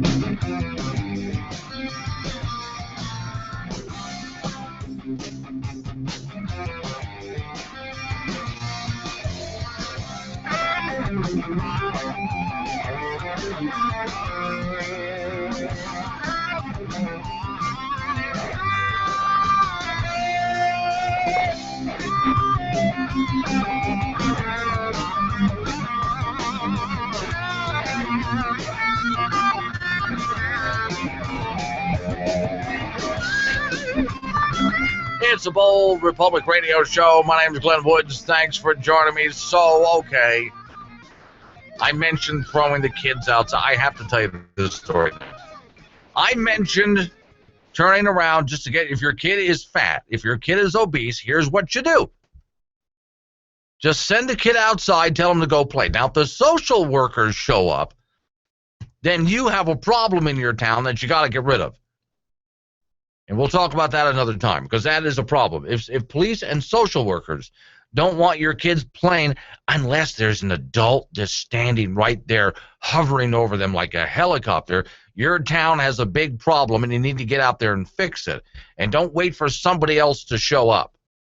You get out there and organize it. So, look, responsibility comes, freedom comes with responsibility. Freedom comes with the responsibility to maintain the freedom. If you're waiting for someone else to step up, then I don't know if you even deserve freedom. No, seriously. Your freedom isn't just something that you just enjoy and you just have it. Freedom takes work. Freedom takes work, and that's your responsibility in a free country to maintain it. So when the bullies and the thugs show up and harass you and harass your kids, you're ready with a team of friends and neighbors and so on. All right? Now, there is one problem with sending your kid out the door. Headline, police say naked man standing in the doorway is not breaking the law. Neighbors are fed up. Charlotte, North Carolina. Of course, it's the South. It was either there or San Francisco. Come on. And San Francisco wouldn't complain about it, so it had to be the South. Residents in Charlotte neighborhoods say they are fed up with a neighbor that they say just stands in the front door of his home naked, but police say he's not doing anything illegal. You know what you do, by the way? A bunch of women just need to go by and just look and laugh. That would get the guy inside. People in the neighborhood in North Charlotte say the man has been doing this for nearly 10 years now, and on Friday they called police again. 10 years, and they can't get this to stop. Quote, I was out rolling the trash can in, and I just happened to look over, and there he was standing there buck naked. It's not good to have people walking around here naked like a grown man like that. There's kids in the neighborhood, you know. Police say the man opens the door in the nude and even talks on his cell phone in clear view of the neighbor. They're disgusted. They're fed up. Quote, because my daughter grew up in this neighborhood, even this week, she was home from spring break. She would call me at work and say, Mom, I'm ready to go outside, but would you check first to see if he's there? That's how bad it's been in the neighborhood. Harris says she's called this woman, called the police a number of times in the last 10 years to complain. Nothing has been done. Spokeswoman for the Charlotte Police Department confirms that officers were called to the same home Friday many times over the past 10 years. Since it is not a criminal incident, it was documented as a call for, oh, you're going to love this. It was documented as a call for service. I am not going there. Tim, do not call this show and comment. No. She added that confirms that, well, okay, look, here's the problem. Because I can go on with the story, but here's the problem. If you got this naked guy in your neighborhood, you know that I'm against a lot of laws. So the problem is what he's doing is not illegal. See, in America, something is legal, you can do it. Until somebody writes a law and says that you can't. There is no law in Charlotte, North Carolina, that says he can't do this. So as long as there is no such law, he can. All right, so are the people of this neighborhood just fed up? Well, apparently not fed up enough. If they were really fed up enough, they would get together as a group and go to City Hall and say, we are sick of this behavior. We want a law to make what he's doing illegal so he can't do it anymore. See, that's how you get things done. But the problem in America today is people like to complain, but no one likes to do anything.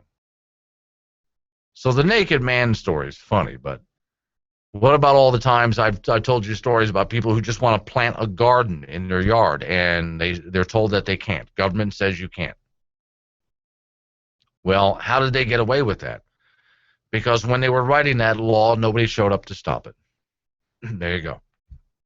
Now the law is on the books, and nobody is showing up to get the law off the books. If you packed out City Hall night after night after night with angry residents threatening the mayor and the city council, telling them you will lose your job if you don't change this, then it would change overnight.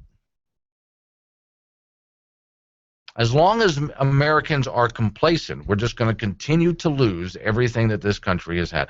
And think about it. How did we get our freedoms in the first place? Because brave men and women went out, quite literally, and put their lives on the line to win it for us. Now, what we were supposed to do after that is fight to maintain it. That was on us. That's on us. That's our responsibility, not somebody else's. That's your responsibility. That's mine. That's on us.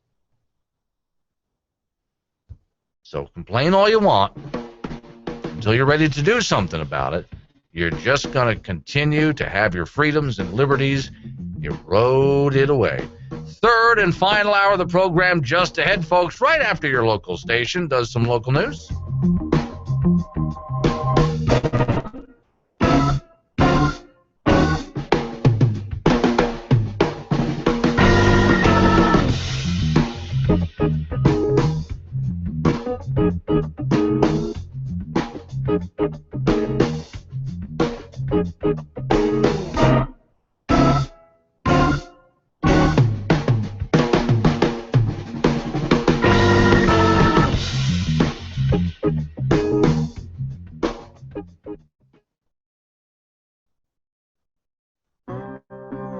Just about everyone knows that government at every level is requiring more and more Americans to get a government-issued license before they can earn an honest living. In the 1950s, well, only about 1 in 20 Americans needed the government's blessing to do their job. Today, that number is more than 1 in 3, and government puts all kinds of requirements on would-be entrepreneurs, making it harder for these entrepreneurs to start and grow small businesses. Entrepreneurs like Chuck here. This is Chuck. Oh, Chuck hates his job, but Chuck has an idea. I'm going to fix computers in my garage and sell them for low prices. Chuck. My business will create new jobs for my community. Chuck, old boy. And give more young people access to computers. And then once my business really gets going, I can expand into a commercial space and... You live in Milwaukee. So? Actually, in Milwaukee, starting a business in your home means you can't work in your garage, can't have any employees, can't have any signs, and can't take deliveries. What? Unless you come up with the money for a commercial lease right away, you won't be starting your business at all. Well, if Milwaukee won't have me, I'm going to start my business somewhere else. That's the spirit. What Los Angeles needs is a good used bookstore. Actually, believe it or not, Los Angeles treats used bookshops like they were strip clubs or gun shops. You'll need a permit from the police to operate. You'll have to be fingerprinted. Anyone who sells you books may need to be fingerprinted too. For every book you buy, you'll have to stamp it with an individualized number that corresponds to a bill of sale that identifies the book and who it came from. The police get to inspect those bills of sale, and hold on, you'll also have to hold books for at least 30 days before you sell them, just in case the police have any questions. But the First Amendment to the Constitution protects my... The First Amendment? Well, how quaint. And hey, you're not planning on selling that copy of the Constitution to anyone, are you, Chuck? Oh, for Pete's sake. Balloon advertising? Well, that's an idea that's on the rise. Maybe you're onto something here, Chuck. But remember, Chuck, entrepreneurs aren't the only ones who have ideas. Bureaucrats have them too. Here in Houston, you're only allowed to use balloons to sell cars, or if you have a message that doesn't sell anything at all. That's ridiculous. You're right. All balloons now banned in Houston. Maybe Houston just ain't your kind of place, Chuck. How about D.C.? Oh, want to be an interior designer, huh? Not too bad. Not too bad at all. But in Washington, D.C., you'll need a license before you can tell people where to put those paintings, pillars, and planters. But that doesn't make any sense. Actually, that makes a ton of sense. And dollars, too. You see, existing interior designers lobbied the city to make all new interior designers, but none of the current ones. Take a test and pay a bunch of money to go into the interior design business. It's a win-win for the industry and the government. Interior designers get to keep out the competition, and government gets to make money. Don't go ruining a good thing by trying to lower prices for consumers now. Now you're talking, Chuck. Miami. Nice and sunny down there. Valencia oranges and lots of tourists, too. You want to be a street vendor, huh? Well, you just need to get a little old permission slip from the city government. Ready, Chuck? Let's go. Here's all you'll need. An occupational license from the City of Miami. An occupational license from Miami-Dade County. A license from the Florida Department of Business and Professional Regulation if you want to sell prepared food. Or, if you want to sell pre-packaged food, a license from the Florida Department of Agriculture. Or if you want to sell gum, another license from the City of Miami, the City of Miami tax certificate, the State of Florida tax certificate, the certification from the Florida Department of Revenue that all your taxes have been paid, a copy of the current Florida Department of Motor Vehicles registration for your cart, a license plate for your cart, a cart certification form signed by 3 different bureaucrats from 3 different departments, and $500,000 in insurance coverage for any bodily injury or property damage caused by your vending. Got all your paperwork together, Chuck? Yes. Great. Now you're entitled to enter the street vendor lottery. If you're lucky enough to win, you'll be allowed to start your business. And the winner is... Oh, not you. Tough luck, Chuck. This is still Chuck. He still hates his job. Any ideas left, guy? Oh, I'm just going to sell the leftover stuff from my computer business and go back to my old job. Actually... What? If you want to close a business in Milwaukee, you'll need a government-issued license for that, too. And you'll have to give the government an itemized inventory every day of everything you're selling. Sorry, guy. That's just the cost of doing business. Or of, going out of business. Oh, I just give up. Excellent. Now, if you'll excuse me, I've got to go fix this unemployment problem. Want to help people like Chuck? Visit www.ij.org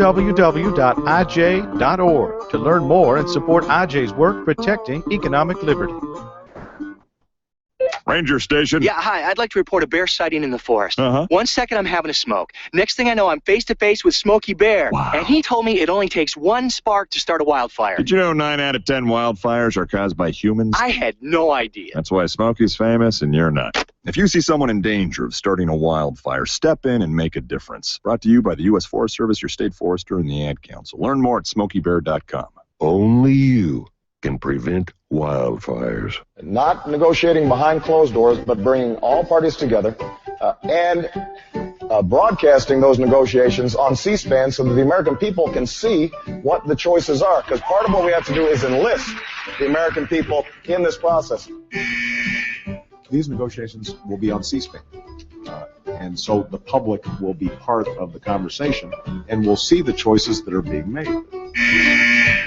We will work on this process publicly, streaming over the net. I'm in this race to tell the lobbyists in Washington that their days of setting the agenda are over. They will not work in my White House. That's why lobbyists set the agenda. That's why they won't drown out your voices anymore when I am President of the United States of America. Having inherited a $1 trillion deficit, it will take a long time for us to close. We need to focus on what we need to move the economy forward, not on what's nice to have. That's why on Monday I held a fiscal summit to come up with a plan to put us on a more sustainable path. Irreverent, but honest and tastefully tacky somehow. Here comes another hour of insensitivity training with Glenn Woods. So apparently the Republicans are actually doing something that could be construed as fiscally responsible if they actually get away with it, and big spenders are living. Yeah, I teased this a little bit earlier in the show, so let's get into some details now. All Republics on the radio. My name is Glenn Woods. Thanks for joining me. As always, pretty much everything I talk about, and a whole lot more, you'll find it on my website, which is boldrepublic.com. Here's the story. The House Republican budget includes repealing Obamacare. House Republicans rolled out their budget proposal for 2016, and it gives conservatives some reason to cheer. It includes plans to repeal Obamacare, which, by the way, you don't need the courts to do. No, you can repeal, and so-called Republicans like Governor Matt Mead of Wyoming think that would be a bad thing because you're going to leave a lot of states in the lurch if you just suddenly, if the courts repealed it, or for that matter, if the Republicans repealed it. Well, let's see here. I'm just going to go ahead and type in, okay. Dear Governor Matt Mead of Wyoming, $18,155 billion. There you go. Almost 100. I might as well just say 156 billion. It's almost there. So there you go. You don't want Obamacare to be shut down because there's all these states that will be left on the hook owing, well, they have all sorts of government programs they're running. $18,156 billion. House Republicans rolled it out overall and eliminates more than $5 trillion in projected spending over the next decade, while keeping this sequester in place, but uses backdoor ways to send more funds to the Pentagon at the same time. Now, the document would repeal Obamacare in its entirety and calls for starting over with,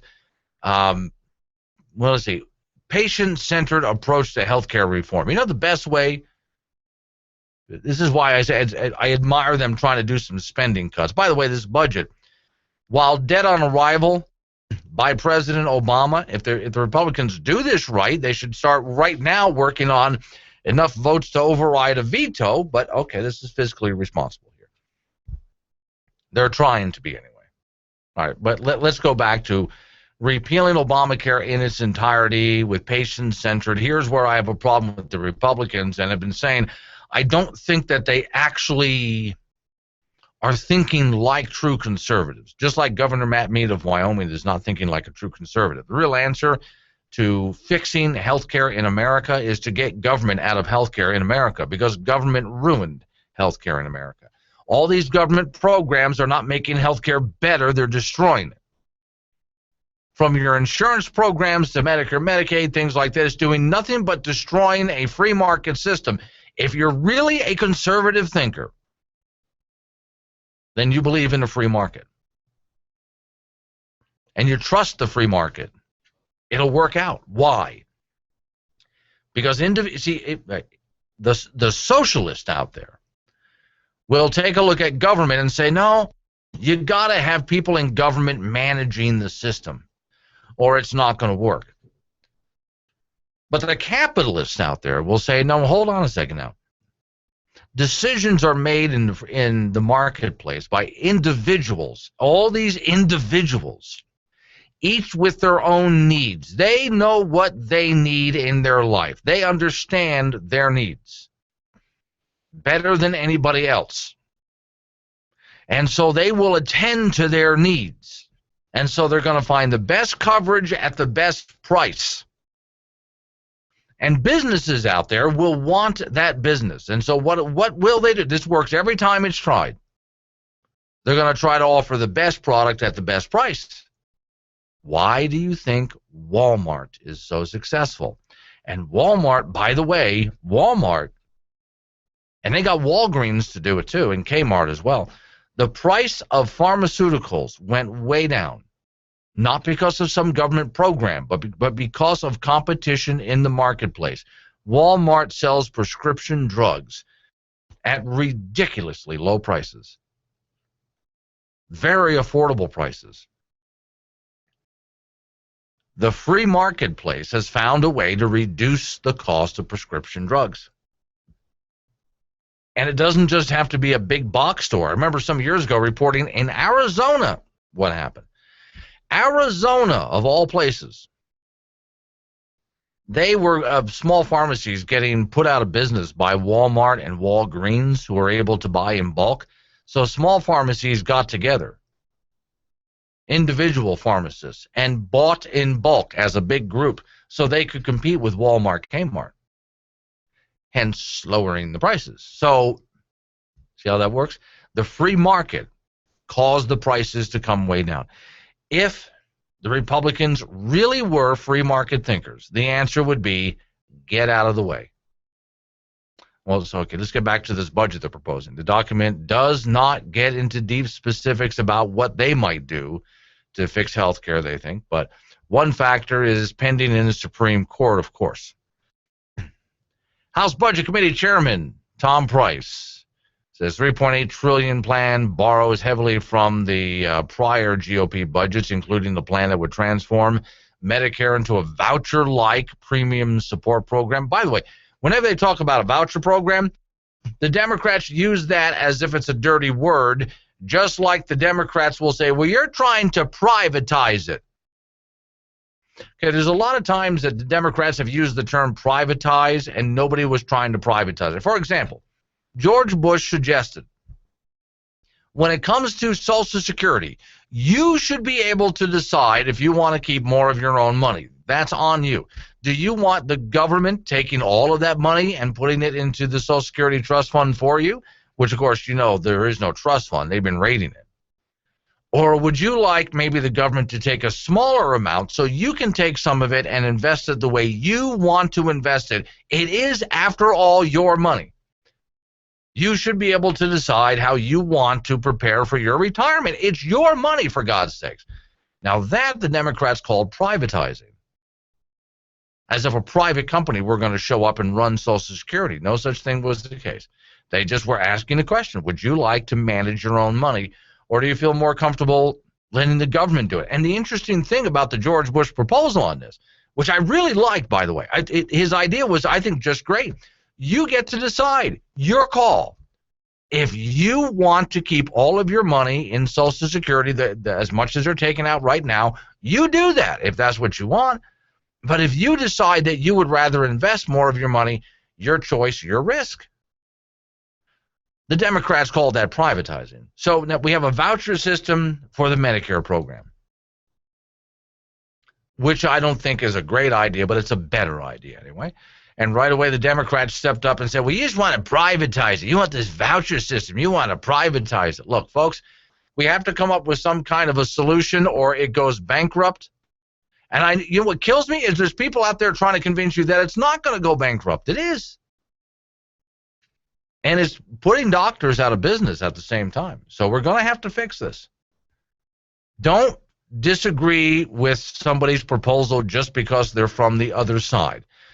I see both Democrats and Republicans doing this. Look for a good plan, and preferably a free market plan. Well, they also the Republicans also proposed to end food stamps. That would be a great idea, and federally managed program. Well, let me stop with the food stamps for a minute. All right. So again, on social media today, I'm watching a lot of Democrats screaming they want to end food stamps. Great idea. One of the stories that I have here, get a load of this. There's a woman who throws a tantrum when she cannot get change for her EBT card. Now, if you want to watch this, just go to my Daily Outrage page. Go to boldrepublic.com, Daily Outrage. It's a cell phone video. There's a woman throwing a tantrum when she's told she cannot get change with her welfare card. It's not enough for this woman that the government's giving her money for food. She wants the cash too. And in this particular case, she throws the fit. In this particular case, she's throwing a fit because she wants bus fare money. But the EBT card is for what? For her to buy food, not to get cash so she can use the bus or something like that. And she's going crazy as if this is her money. It's not her money. This is what this fosters. We all know that the food stamp program fosters what the welfare programs in general of any kind foster what? Dependency and laziness and fraud. So, okay, this proposal by the Republicans, and I'll give them credit for stepping out and do this. They want to just end the food stamp programs. All right, so let's go back to the beginning of that. They propose ending food stamps, federally managed program. Instead, states would get block grants and manage funds as they see fit. So in this case, they want to actually bring it to local control. They will. I'm for ending it altogether. They will prompt the usual cycle of Republicans hate the poor attacks, which is already happening on social media right now. These programs really will get spending cut, says the GOP. They'll have to argue with the states on that, but they're trying to balance the federal budget. Meanwhile, Republicans are proposing using tens of billions of dollars in addition to, well, they want war funding, basically. They want money to upgrade. Here's my answer on the Pentagon, because the Republicans are trying to shift money over and spend more on the military. My answer is this. I really do think, considering the waste, the fraud, and abuse in government, and the Pentagon is one of the worst. I'm all for national defense and security. Don't get me wrong. I bet, and I'm going to pick this number out of thin air, so don't take it as literal, if you will. Okay, I bet we can cut the U.S. military budget by 1/3 and keep the exact same military that we have today. But in order to do this, we're going to have to do what? Get rid of waste, fraud, abuse, just the waste alone. I mean, seriously, just the waste alone.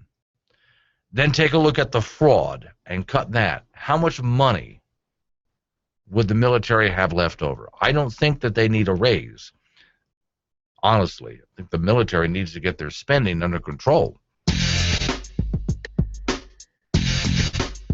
Glenn Woods, BoldRepublic.com. Hey everybody, this is Glenn Woods inviting you to come on down and join us for the Northeast Wyoming Contractors Association Home Show taking place March 21st and 22nd at the Camplex in Gillette, Wyoming. Watch for a special home show insert in the Campbell County Observer. March 21st, the show starts at 9 a.m., ends at 5 p.m. March 22nd starts at 10 a.m., goes till 4 p.m. You can find me hanging out at the booths of my local affiliate stations, KYDT out of Sundance, Wyoming, and KBFS out of Belfouche, the Country Twins. It doesn't cost anything to come visit. Entry is free, and attendees can register to win prizes. You can even win a gazebo built by the Campbell County High School students. Also plenty of door prizes given away as well. And great food from local restaurants. So come on by, I'll see you there. Look for me at the Northeast Wyoming Contractors Association Home Show, March 21st and the 22nd in Gillette, Wyoming at the Camplex. Are you looking for employment in the energy industry? True Companies are hiring. The True Companies consists of several companies in the oil, gas, transportation, and agricultural business. Black Hills Trucking is currently hiring mechanics in Gillette and Casper, Wyoming. Belfouche Pipeline Company is currently hiring gaugers in Gillette, Wyoming, and North Dakota areas. Roustabouts in Wyoming and pipeline controllers in Casper, Wyoming. These are full-time positions with competitive salary, 100% funded profit-sharing plan, vacation, life insurance, family health, tuition, reimbursement, 401k, employer match, safety awards, and incentives. Must be able to pass an employment drug screening. You can view all current positions at TrueCosts.com. That's TRUECOS.com. True Companies are an affirmative action equal opportunity employer. Hello, Americans. This is Rod with your local American-made store here in Gillette, Wyoming, where it's always made right here in the USA. Have you seen our stainless steel art? It's beautiful. Yes, and he will do custom. Framed artwork. Check out our selection. Top-of-the-line stuffed olives, flavored olive oils. And yes, we have toys and Okabashi sandals. Free pocket constitution with purchase. We are the solution for this great nation. Get informed. Don't forget your veterans. God bless America, and buy American. Matters. MyMadeInAmericaStore.com. Hey, gun enthusiasts, it's Gillette's Friends of the NRA 19th Annual Banquet. So get your tickets now before they sell out again, just like they've done every year before. This year it's April 25th, 2015 at 5 p.m. at the Camplex Energy Hall in Gillette, Wyoming. $40 for adults, $30 for 14 and up. Banquet raffle tickets available at Rocky Mountain Discount Sport, Gun Traders, 4T Pawn, Gillette Pawn and Gun, TNT Guns and Ammo. For more information, call 307-941-9669. That's 307-941-9669. Gillette, Friends of NRA, 19th Annual Banquet. Don't miss it. See you there. A recent study shows that blind people are having a hard time hearing the all-new electric cars like the Nissan Leaf and the Chevy Volt. As a result, the blind run the risk of being run over while attempting to cross the street. That's horrible. Yes, it is. Hey, you don't want to kill blind people, do you? No, I bought my car to help save the planet. But now you're killing blind people. Well, not yet I haven't. I just wanted to save the squirrel. Well, given a choice, what would you rather run over? A blind person or a squirrel? Well, a squirrel, I suppose. Well, then forget that electric car. Go buy a big, noisy, gas-guzzling SUV so those blind people can hear you coming. Screw the squirrels. I'm going out to buy one right now. This message brought to you by SUVs to Save the Blind. When you dance, dance like nobody is watching. And when you call Glenn, talk like the NSA and IRS are listening. Because most likely they are. Yes, who? And they haven't had their daily dose of irreverent, insulting sarcasm today. We're counting on you. Call the show now. So there's this young lady rap artist out there who I've never heard before because compared to her, I'm an old guy. She's in her 20s or so. Apparently she's really popular. I've never heard of her. She hates America. Well, we're all just a bunch of racist pigs. Here's the story. Well, that's what she says. Here's the story, and I have an answer for her, but here's the story. This rapper, Ms. Banks, says fat white Americans, she hates them, and believes that those people who live in middle America, are those racist, conservative white people who live on their farms, clinging to their guns and Bibles, I bet too, right? According to a recent interview she did with Playboy magazine. Banks, 23 years old, also said that a part of her knows she's not supposed to be worshiping Jesus Christ, calling it, among other sentiments, unnatural. When asked if she wants to leave the U.S., the rapper said yes and proceeded to explain her reasons. Please, go. No, absolutely. If you're going to completely misunderstand who and what we are to this extreme, then by all means, go. She says, I hate everything about this country, like I hate fat white Americans. All people who are crunched into the middle of America, the real fat and meat of America, are these racist, conservative white people who live on their farms. Now, what did she just do there, by the way? And this is where she doesn't understand that she's being hypocritical. When she did that, what did she just do? Nothing but racism. to say, well, you know, racism is in part, what is it, generalizing people, right? You're just going to generalize it. So everybody who lives in middle America, really, that's a generalization. You're all fat. That's a generalization. No, the fat white ones. Okay, now you've really gone all out racist. So here she is making racist statements about people that she knows nothing about. She just assumes so. Well, this is as naive as you can possibly get. I am for taking racist people like this young rap star here and allowing them, if they choose, to just get up and leave the country. By all means, and don't let the door hit you on the way out. Banks, who was raised in New York City, continues, those little teenage girls who work at Kmart and have racist grandmothers, that's really America. Okay? So now she's picking on people who work at just humble jobs and teenage white girls. You see this? This is look, okay. A young lady like this, I shouldn't even call her a lady, should I? This young person here would, if I were to mention the KKK, oh my Lord, I bet you the outrage. She is no better than a Klansman. Absolutely not. She is spitting racist hatred. This is a racist rant by this young lady. Now, I would love to see some people call her out on this, and I don't just mean conservatives like me. I want to see her fans call her out. I'd like to see liberals call her out. Please do that. Banks also spoke about race. Yeah, really? I guess she would. She's a racist. A topic she has been vocal about in the past, seemingly joking. She says she's owed reparations.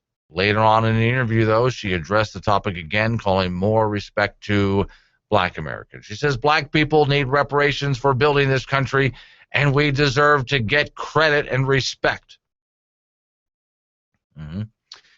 Well, I tell you what. You've already been given, the black people in America that were actually slaves have already been given the credit for building this country. You, young lady, are doing nothing but tearing down this country. And you get no respect for that, by the way. And as a rap artist, I wonder, has she gotten rich off of it? Has she? Has she gotten rich off of the very country that she's tearing apart right now? I'd like to see what she's worth. I'd like to see how much money she's worth, to see if she's gotten rich off of the very country that she's tearing apart. I'm curious to see that. Well, wrapping up the story here, no pun intended.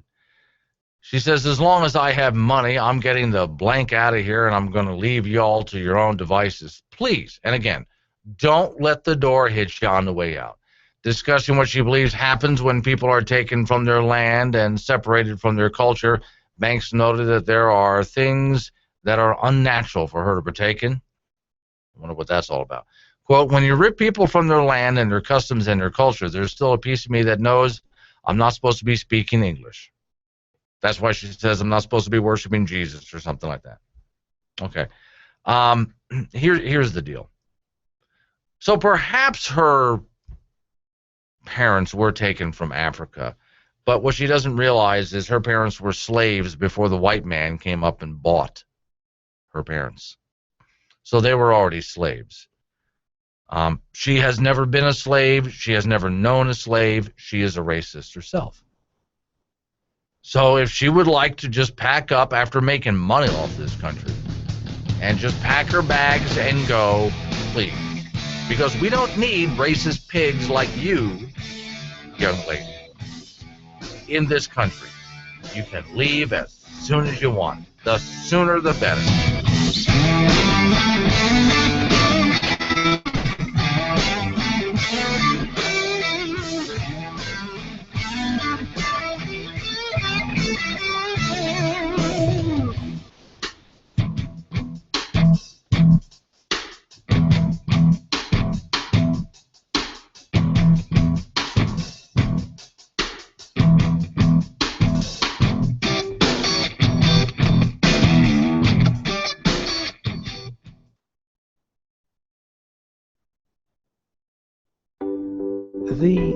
gold Apple Watch is a truly revolutionary product, but its most groundbreaking feature is that it allows you to communicate with unrivaled accuracy that you have $10,000. What sets the gold Apple Watch apart from your average Rolex is that everyone knows exactly how much it costs. People will be like, doesn't that thing cost $10,000? Then they'll know you have that much money. Apple Watch comes in gold, steel, and aluminum. And because all three are functionally identical, the only difference between them is how much money you make. The gold Apple Watch saves so much time. If I want to check my net worth, for instance, I just look at my wrist. Oh yeah, I'm rich. The Apple Watch gives you a revolutionary new way to communicate with your loved ones. Instead of writing them a text that says how you feel, they can just look at your wrist and they will know. The gold Apple Watch, the best $10,000 you'll ever spend. Until 2 years from now, we'll need to buy another one.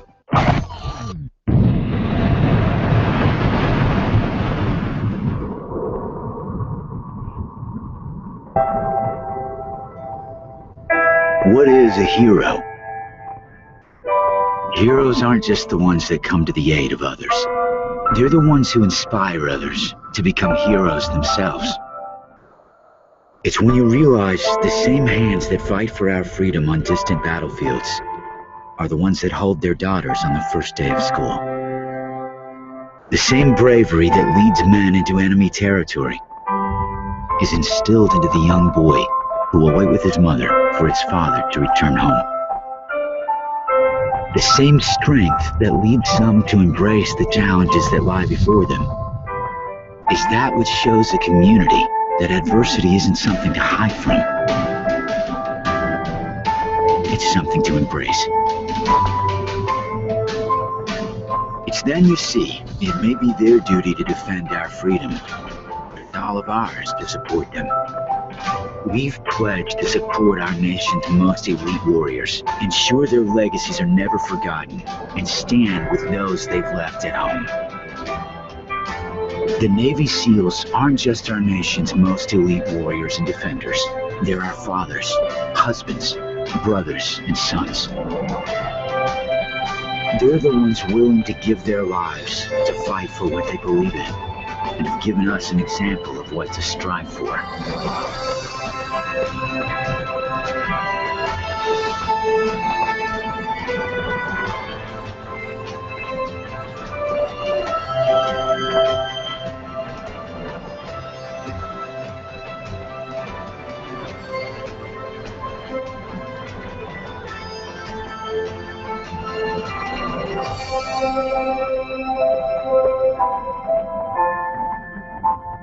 They're the ones who've shown us what a hero can be and how to find a hero waiting inside us all.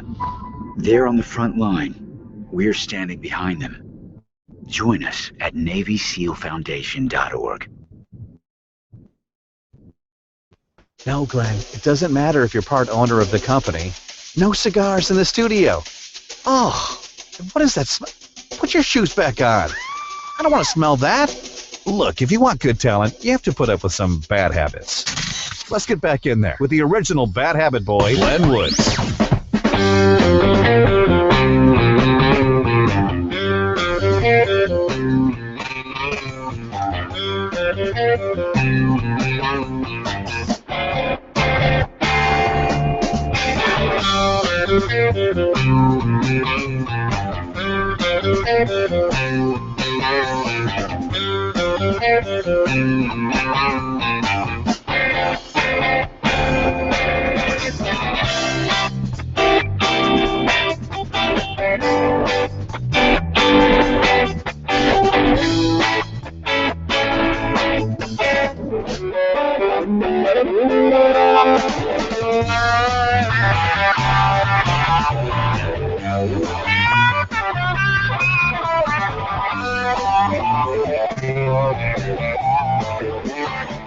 Bold Republic Radio Show. My name's Glenn Woods. Thanks for joining me. Last half hour is of the program. So long as I was talking about racism for just a moment there, Starbucks almost got into the thing, but they pulled it at the last minute. Here's the deal. What do you want when you go to Starbucks? Okay, like a mocha, frappa, lappa, whatever the heck thing that you get. I just like coffee. You know, I've tried all those other drinks. They're really cool. I understand. They're just too sweet for me. I'm sorry. I just don't like things that are that sweet in flavor. So I tend to like harder flavors. So I just want a cup of coffee. By the way, if I can find this here real quick, I'll go ahead and play we have a bit, which is one of my favorite of all time, that we did for the radio show some time ago with our friend Valerie. Here it is. I found it. Okay, we had the Just Coffee bit. I'll play it for you in just a second. But with Starbucks, you know, the guy who owns Starbucks, he can be whatever. He's in America. He can be whatever he wants. He's very liberal. And sometimes he wants to push causes. Now, I'll give him credit for this. When it came to the gun issue, at first he said, look, we'll just comply with whatever the local laws are. So if the local law says you're allowed to carry a gun into retail stores in your community, then you can.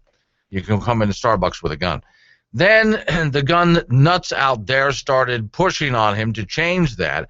So now what Starbucks officially says is, well, if you do, you do, but we'd rather you didn't, but we're not going to stop you. I'll give the guy credit for that. All right. What he wanted to do was to have the girl at the counter write a message on your cup about unity and anti-racism and, you know, things like that. That's what they wanted to do. And then also imagine you got on your Starbucks cup sort of like a little questionnaire thing where there would be a question and in all these boxes with multiple choice answers. Yeah, and they were trying to discuss racism with these multiple choice answers here. That's what this was all about.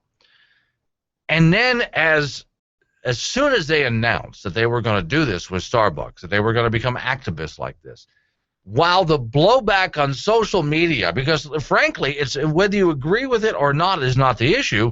What do you want from Starbucks? Your damn cup of coffee is what you want from Starbucks. So they decided, it looks like they might just pull the whole thing because it's been scrubbed from their social media and from their website. Here's the bit I did with Valerie a while ago. It's one of my favorite bits as a Bold Republic original. Hello, welcome to Coffee Cabana. Our special today is the popular Mocha Mocha Kappa Mocha Kappa. What can I blend for you today? Cup of coffee, please. I'm sorry? I'm sorry, just a regular size coffee, please. That's all. Oh, I guess I don't understand. What part of that don't you understand? Well, for one, we have several different sizes: petite, medio, alto, forte, muy grande, and crescendo. All right. I just want a small cup of regular coffee, please. But Okay, look. Point to the cup that's the smallest. Okay, there you go. That's the one. Oh, okay, I see. And what would you like at that? Coffee. And? Just coffee. But we have syrups and powders and toppings and frappalapalatas. Just coffee. Plain old coffee in a frickin' cup. Oh, Look, okay, take the cup. Perfect. Now, hold it under the coffee spout. Good. Now fill it up. There you go. Now, give it to me. that's it? Yes, that's all. Well, how odd. And whatever. How much? $6.50, sir. Sorry? $6.50. How is this little cup of coffee more expensive than a gallon of gasoline in my car? I didn't even add any frappa, lappa, mocha, crap or whatever to it. Well, sir, the beans are dried on solar panels. Never mind. And then we use wind power to generate. But we're green. Look, I'll give you $20 if you don't say another word. But, nope. There you go. Good girl. Might I suggest trading that for a decaf? That's one of the best spots we ever did. So, no, really, here's what it comes down to for me. If the owner of Starbucks wants to push for some social cause, it's his company, right? I would never dare dream of having someone pass a law saying that he couldn't do that. You want to do that? Do that. That's fine. On the other hand, we as customers get to say, you know, if you start annoying us with your social causes, we're just going to go somewhere else because we're there for the coffee. That's our prerogative. See, that's how a free society really works.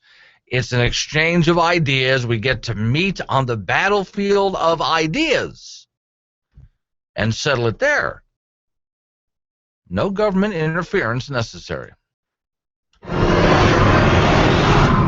Hey, are you going to Jack's Liquor with me on St. Patty's Day? Yeah, I'm not sure. What's going on? It's going to be great. They're making corned beef and cabbage, great drink specials, Irish strippers. It's going to be awesome. Corned beef does sound good. Wait, did you say Irish strippers? Yeah, they are great. Pretty cheap, too. I'll probably have a couple. What? $7.50s of rums, vodkas, liqueurs, creams on sale this month at Jack's. So, about those Irish strippers. Relax. They're mixed drinks. Although, I'm a little Irish. Yeah! Your adult daycare center, 302 East 2nd Street, Gillette, Wyoming. Where will Wyoming be by the year 2100? Are we building a future for our children, or are we stealing it? Right now, government employees who expect a retirement check will find their pension fund broke in just 14 years. Wyoming's pension will go the way of pensions of Detroit and Illinois, which are already bankrupt. If we want Wyoming to still be a viable state at the next turn of the century, we can't let it go bankrupt. Wyoming needs to set the example and not saddle future generations with today's debt. Visit Wyoming2100.com for a few ideas on how we can avoid spending traps that are bankrupting so many other states. Wyoming2100.com. The long view, the right road. I'm Professor Burke from Farmers Insurance, and this is 30 Seconds of Smart. So you want discounts on your home insurance. Upgrade your roof. Upgrade your plumbing. Get a burglar alarm. Get a fire alarm. Combine policies with your spouse. Bundle your coverage. Quit smoking. And, of course, talk to farmers, because the more you know about home insurance, the more you can save. We are farmers. Get smarter about your insurance at farmers.com. Stop by and see Lyle Austin, 201 West Lakeway Road in the Lakeway Professional Center, 686-5002. That's 686-5002. Hey, Frank, you're actually gonna fall for that hook, are you? I'm just so hungry, and the lure looks so good. Yeah, well, just look up through the ice hole at that guy. Hey, he's got all the latest gear, doesn't he? He's so warm and comfortable, and the top window sportsman clothing, and fishing pole, and the best lures, nice comfortable chairs, coolers, warmers. He's got it all. I can't stand it. I'm gonna bite the hook. Are you seriously gonna fall for that? No, it's just that it has to be warmer up there above the ice than down here in the water. Yeah, and that frying pan he's got on the fire's a lot more. Rocky Mountain Discount Sports has everything that the ice fisherman needs for the winter. Lines and lures, rods and reels. Special outfits to keep you warm, tents to keep the wind away, and the right kind of lures for winter fishing. Rocky Mountain Discount Sports, 4706 South Douglas Highway in Gillette, Wyoming. Open Monday through Saturday, 8 till 9, Sunday 9 to 6. Hey, gun enthusiasts, it's Gillette's Friends of the NRA 19th Annual Banquet. So get your tickets now before they sell out again, just like they've done every year before. This year it's April 25th, 2015 at 5 p.m. at the Camplex Energy Hall in Gillette, Wyoming. $40 for adults, $30 for 14 and up. Banquet raffle tickets available at Rocky Mountain Discount Sport, Gun Traders, 4T Pawn, Gillette Pawn and Gun, TNT Guns and Ammo. For more information, call 307-941-9669. That's 307-941-9669. Gillette, Friends of NRA, 19th Annual Banquet. Don't miss it. See you there. Have you ever heard of the American Automation Association? Oh, probably not. We're a company that produces high-quality automation systems, the kind that replace employees, thus saving corporations lots of money and increasing their personal profits. Now, no doubt you've seen some of our inventions every day. The self-serve automated checkout at the grocery store, thus saving money on checkout clerks. The self-serve gas pump, that was us too. No need for an attendant. The ATM machine at your local bank. Yup, That was us. And so many more gadgets that are behind the scenes that you may not even know about, like the automation machine at this very radio station that eliminates the need for a full-time employee to man the board. On behalf of the American Automation Association, we would like to thank the Democrat Party for pushing a minimum wage increase up to $15 an hour. Each time the minimum wage is increased, we at the AAA get more business from companies looking to get rid of their lower wage employees and replace them with automation. A $15 an hour minimum wage increase would be a boom for our business. Also, thanks for heaping piles of rules and regulations on local companies as well, and taxes and Obamacare. Thanks to socialism, business at American Automation is booming. Hello. Yes, I think Glenn is going to take your call next, but don't call him Glenn. He wants to be called Pasty White Guy. Oh, no, he takes it as a compliment. Trust me. Wait, here we go. Back to the show. Back to Glenn Woods. So, actually, I kind of admire these guys, and I wonder how many of you out there might want to join up. Although, caution, if you want to join up, this job is particularly hazardous to your health, though it might make you feel really good if you did it. ISIS Hunting Club. Wow. Group formerly known as ISIS. Hey, DJ, if you're still out there, this story that I'm about to tell you, we need to find these guys and send them a message, and I'm not sure how. So as I read the story, we can figure out how to send them a message that we're now calling ISIS pigs, pseudo-Islamic group of, pseudo-Islamic genocidal statists. They need to know this. Story reads, ISIS hunting club formed by 8 former British soldiers poised with shotguns as it prepares to fight alongside Kurdish fighters and halt the spread of the Islamic State of pigs. Ex-servicemen will be traveling north to Syria to fight pigs. 8-strong unit currently training in Europe before they join the Kurd militias.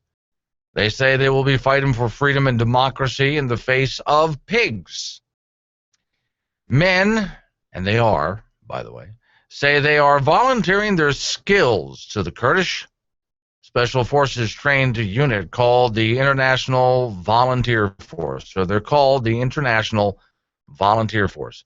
8-strong volunteer unit, former British servicemen are prepared to travel to Syria to fight against the pigs. Ex-soldiers, some of whom have Special Forces training, again, calling themselves the International Volunteer Force. Interesting. And there's a lot of pictures of these badass-looking guys posing with guns. The images were posted on Facebook page titled, here's the Facebook page, Sergeant Tom. Now it's SGT, it's abbreviated, SGT Tom for Sergeant, okay, SGT TOM. Should be a Facebook page under that, which carries the colors of the Kurdish flag. I'm going to go ahead and copy that and take a look myself here and then send them a note. Hey, we're calling them pigs now. Well, they need to know. This is need to know information. Okay, so let's see. Oh, this is interesting. Let's copy that and share. Good. Okay, so I've got it now. I should be able to find it. The images show the men wearing military fatigues and clothing suited for fighting in the desert, alongside captions making threats toward pigs. One image appears to act as the group's one guy. Showing what's the group's manifesto, identifying the leader as Sergeant Tom, says he's also a former serviceman traveling to defeat pigs around the world. Poor foreign police, weak government, and laws that have allowed the spread of these conquering and obscenities and so on. He goes on to state that the pigs do not have the right to claim Islam as their own property, and sure, okay. Look, I don't care. I just kind of wonder if these guys with this kind of training are just willing on their own to go form a group and go after the pigs in the Mideast.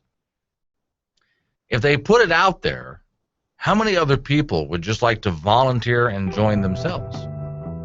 Well, they're right about something. I mean, our government, especially the leadership of America right now, certainly not stepping up to the challenge.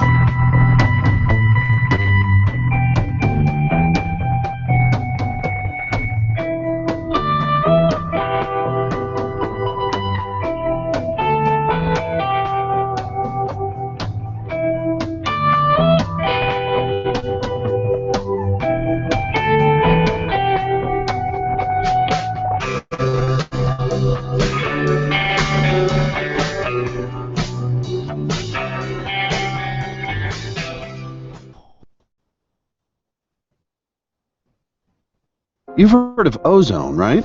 There's the ozone layer, located in the upper atmosphere, which absorbs damaging UV light and keeps you from having to wear SPF 1000 sunscreen. But there's another type of ozone you may not know about. It's at ground level and contributes to gross smog. The EPA examined the current ozone limit in 2008 and declared that the current standard protects our health. Yay! But now the agency is changing its tune. EPA is expected to lower the current ozone standard, even though our air quality is actually improving. With ozone declining by 13% over the last decade, the cost of this change would be enormous. A recent study finds that EPA's expected ozone limits could cost Americans hundreds of billions of dollars per year and eliminate millions of jobs without significantly improving public health. It's easy to see why. Under the new rules, the vast majority of the country wouldn't meet the new standard. When that happens, states have to find ways to reduce ozone, potentially shutting down factories and industry, bringing economic growth to a grinding halt. In some places, such as the Big Bend National Park, ozone occurs naturally above the new limit the EPA wants to set, even though there's no industrial activity whatsoever. Clean air is obviously a good goal, and our air in America is getting cleaner all the time. But we shouldn't wreck our economy along the way. The president knew this in 2011 when he scrapped a similar plan to force further ozone cuts. It was a bad idea then. It's a bad idea now. Find out more at EPAFacts.com. It's the Obama administration bankruptcy liquidation sale. Everything must go. Solar panels at greatly discounted prices. Get them now before we throw them in the trash. Windmills bigger than you've ever seen. Never before driven. Limited mileage. Chevy Volts at rock bottom prices. Get them now before they catch on fire too. It's the Obama administration liquidation bankruptcy sale. If it's green, it's gone.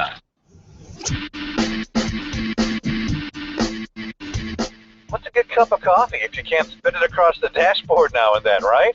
Oh yeah, and ruin a good work shirt. Sure, burn the hell out of your inner thighs. We know what you need though in a radio program. Irreverent but honest. And tastefully tacky. It's Glenn Woods.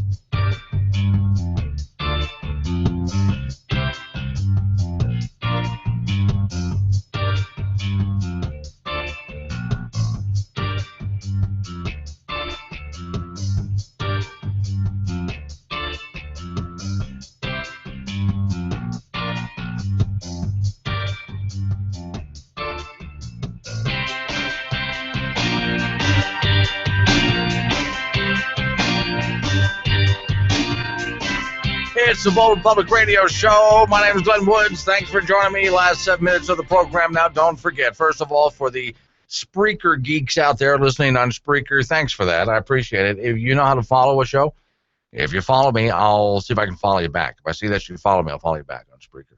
Also, there's an app for that, so you don't have to just listen on your local radio station. Just whatever device you download apps to, just go ahead to your app store. Just type it in. Bold Republic. That's it. Just Bold Republic. It'll come up. You'll see the logo. And follow it for free. Also, my website, boy, a lot of information on the website and special features, too. So boldrepublic.com is how you go there. I was complaining about Scott Walker. I like Governor Walker. I would like to vote for Governor Walker. Some things kind of bothered me a little while ago. Here's what I mean.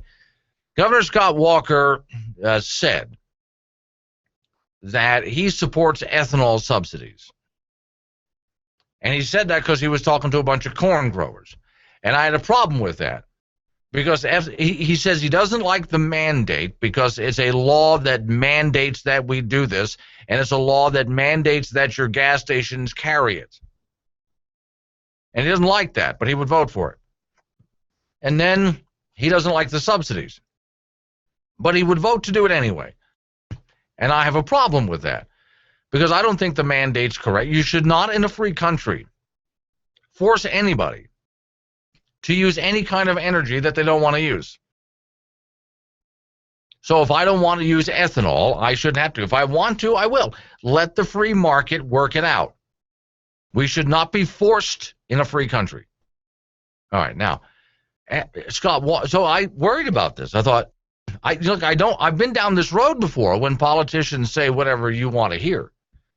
I give Walker a lot of credit for what he's done in his state. I like a fighter. I like a pit bull. That worried me, though. Okay, so now he's saying I didn't flip-flop on ethanol. Well, hell, here we go. Scott Walker freely admits that he has shifted to the right on immigration over the past 2 years, aligning himself with the Republicans. But the Wisconsin governor was adamant Monday that he has not flip-flopped on ethanol. On the telephone call to town hall, he was sponsored by the Tea Party Patriots. He all but declared that when he spoke out against ethanol mandates during 2006 run for governor, he was specifically referring to the state standard, not the federal ones. Quote here, from our standpoint, our position is consistent, Walker replied. I talked about not wanting a mandate in Wisconsin as governor. We do not have one. I do not support one. We have not enacted it. Well, good there. I'm glad there. He says, I've kept it out of the state of Wisconsin. What I said in Iowa was, I think we need to phase it out, but I don't approve of putting in new mandates. Okay. We'll see. I want to make sure he sticks on that one there. I'm glad he got out of the states. Now, let's see if he will phase out the federal mandates, because that's what I want to hear him say. You're talking about phasing out the federal mandates, too? You sure about that? Because this has to end. And I know there's a lot of corn growers out there that you love your federal subsidies. I understand you make money off of federal subsidies for ethanol, things like that. Are you in favor of forcing people to buy something that they don't want to buy? Because I'm not. That's my first argument. I don't think free people, well, no, I know. Free people in a free country should not be forced to buy anything. That's first one.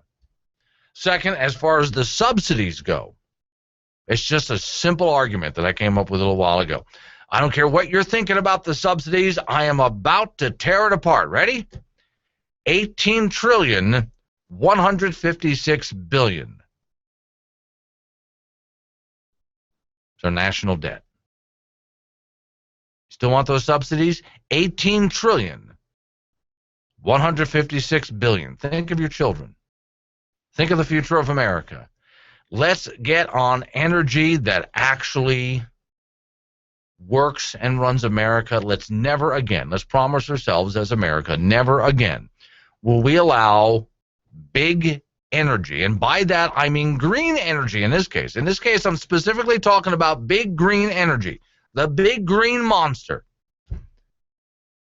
They go to D.C. with their cronies, waiting to take their money, salivating in the boom town of Washington, D.C.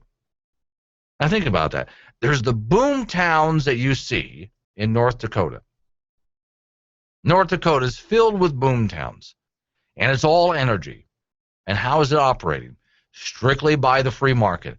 And what currently is the engine of the American economy that's keeping us afloat, because things would be far worse, the free market in North Dakota. The free market energy industry in North Dakota, that's what's keeping us afloat right now, economically in America. Then there's the energy boom town of Washington, D.C. And in the energy boom town of Washington, D.C., they are sucking the life out of the American economy and putting future generations into massive debt, producing an energy substance that is bad for our vehicles, nobody wants, takes money out of the pockets of people that don't want to use it, but forces us to pay for it and use it no matter what. That's the energy boom of Washington, D.C. Big difference from the energy boom of North Dakota, isn't it? All right, folks, that's the Tuesday edition of it. We'll do it all again on Wednesday. Don't forget, check out the website, boldrepublic.com. See you guys tomorrow.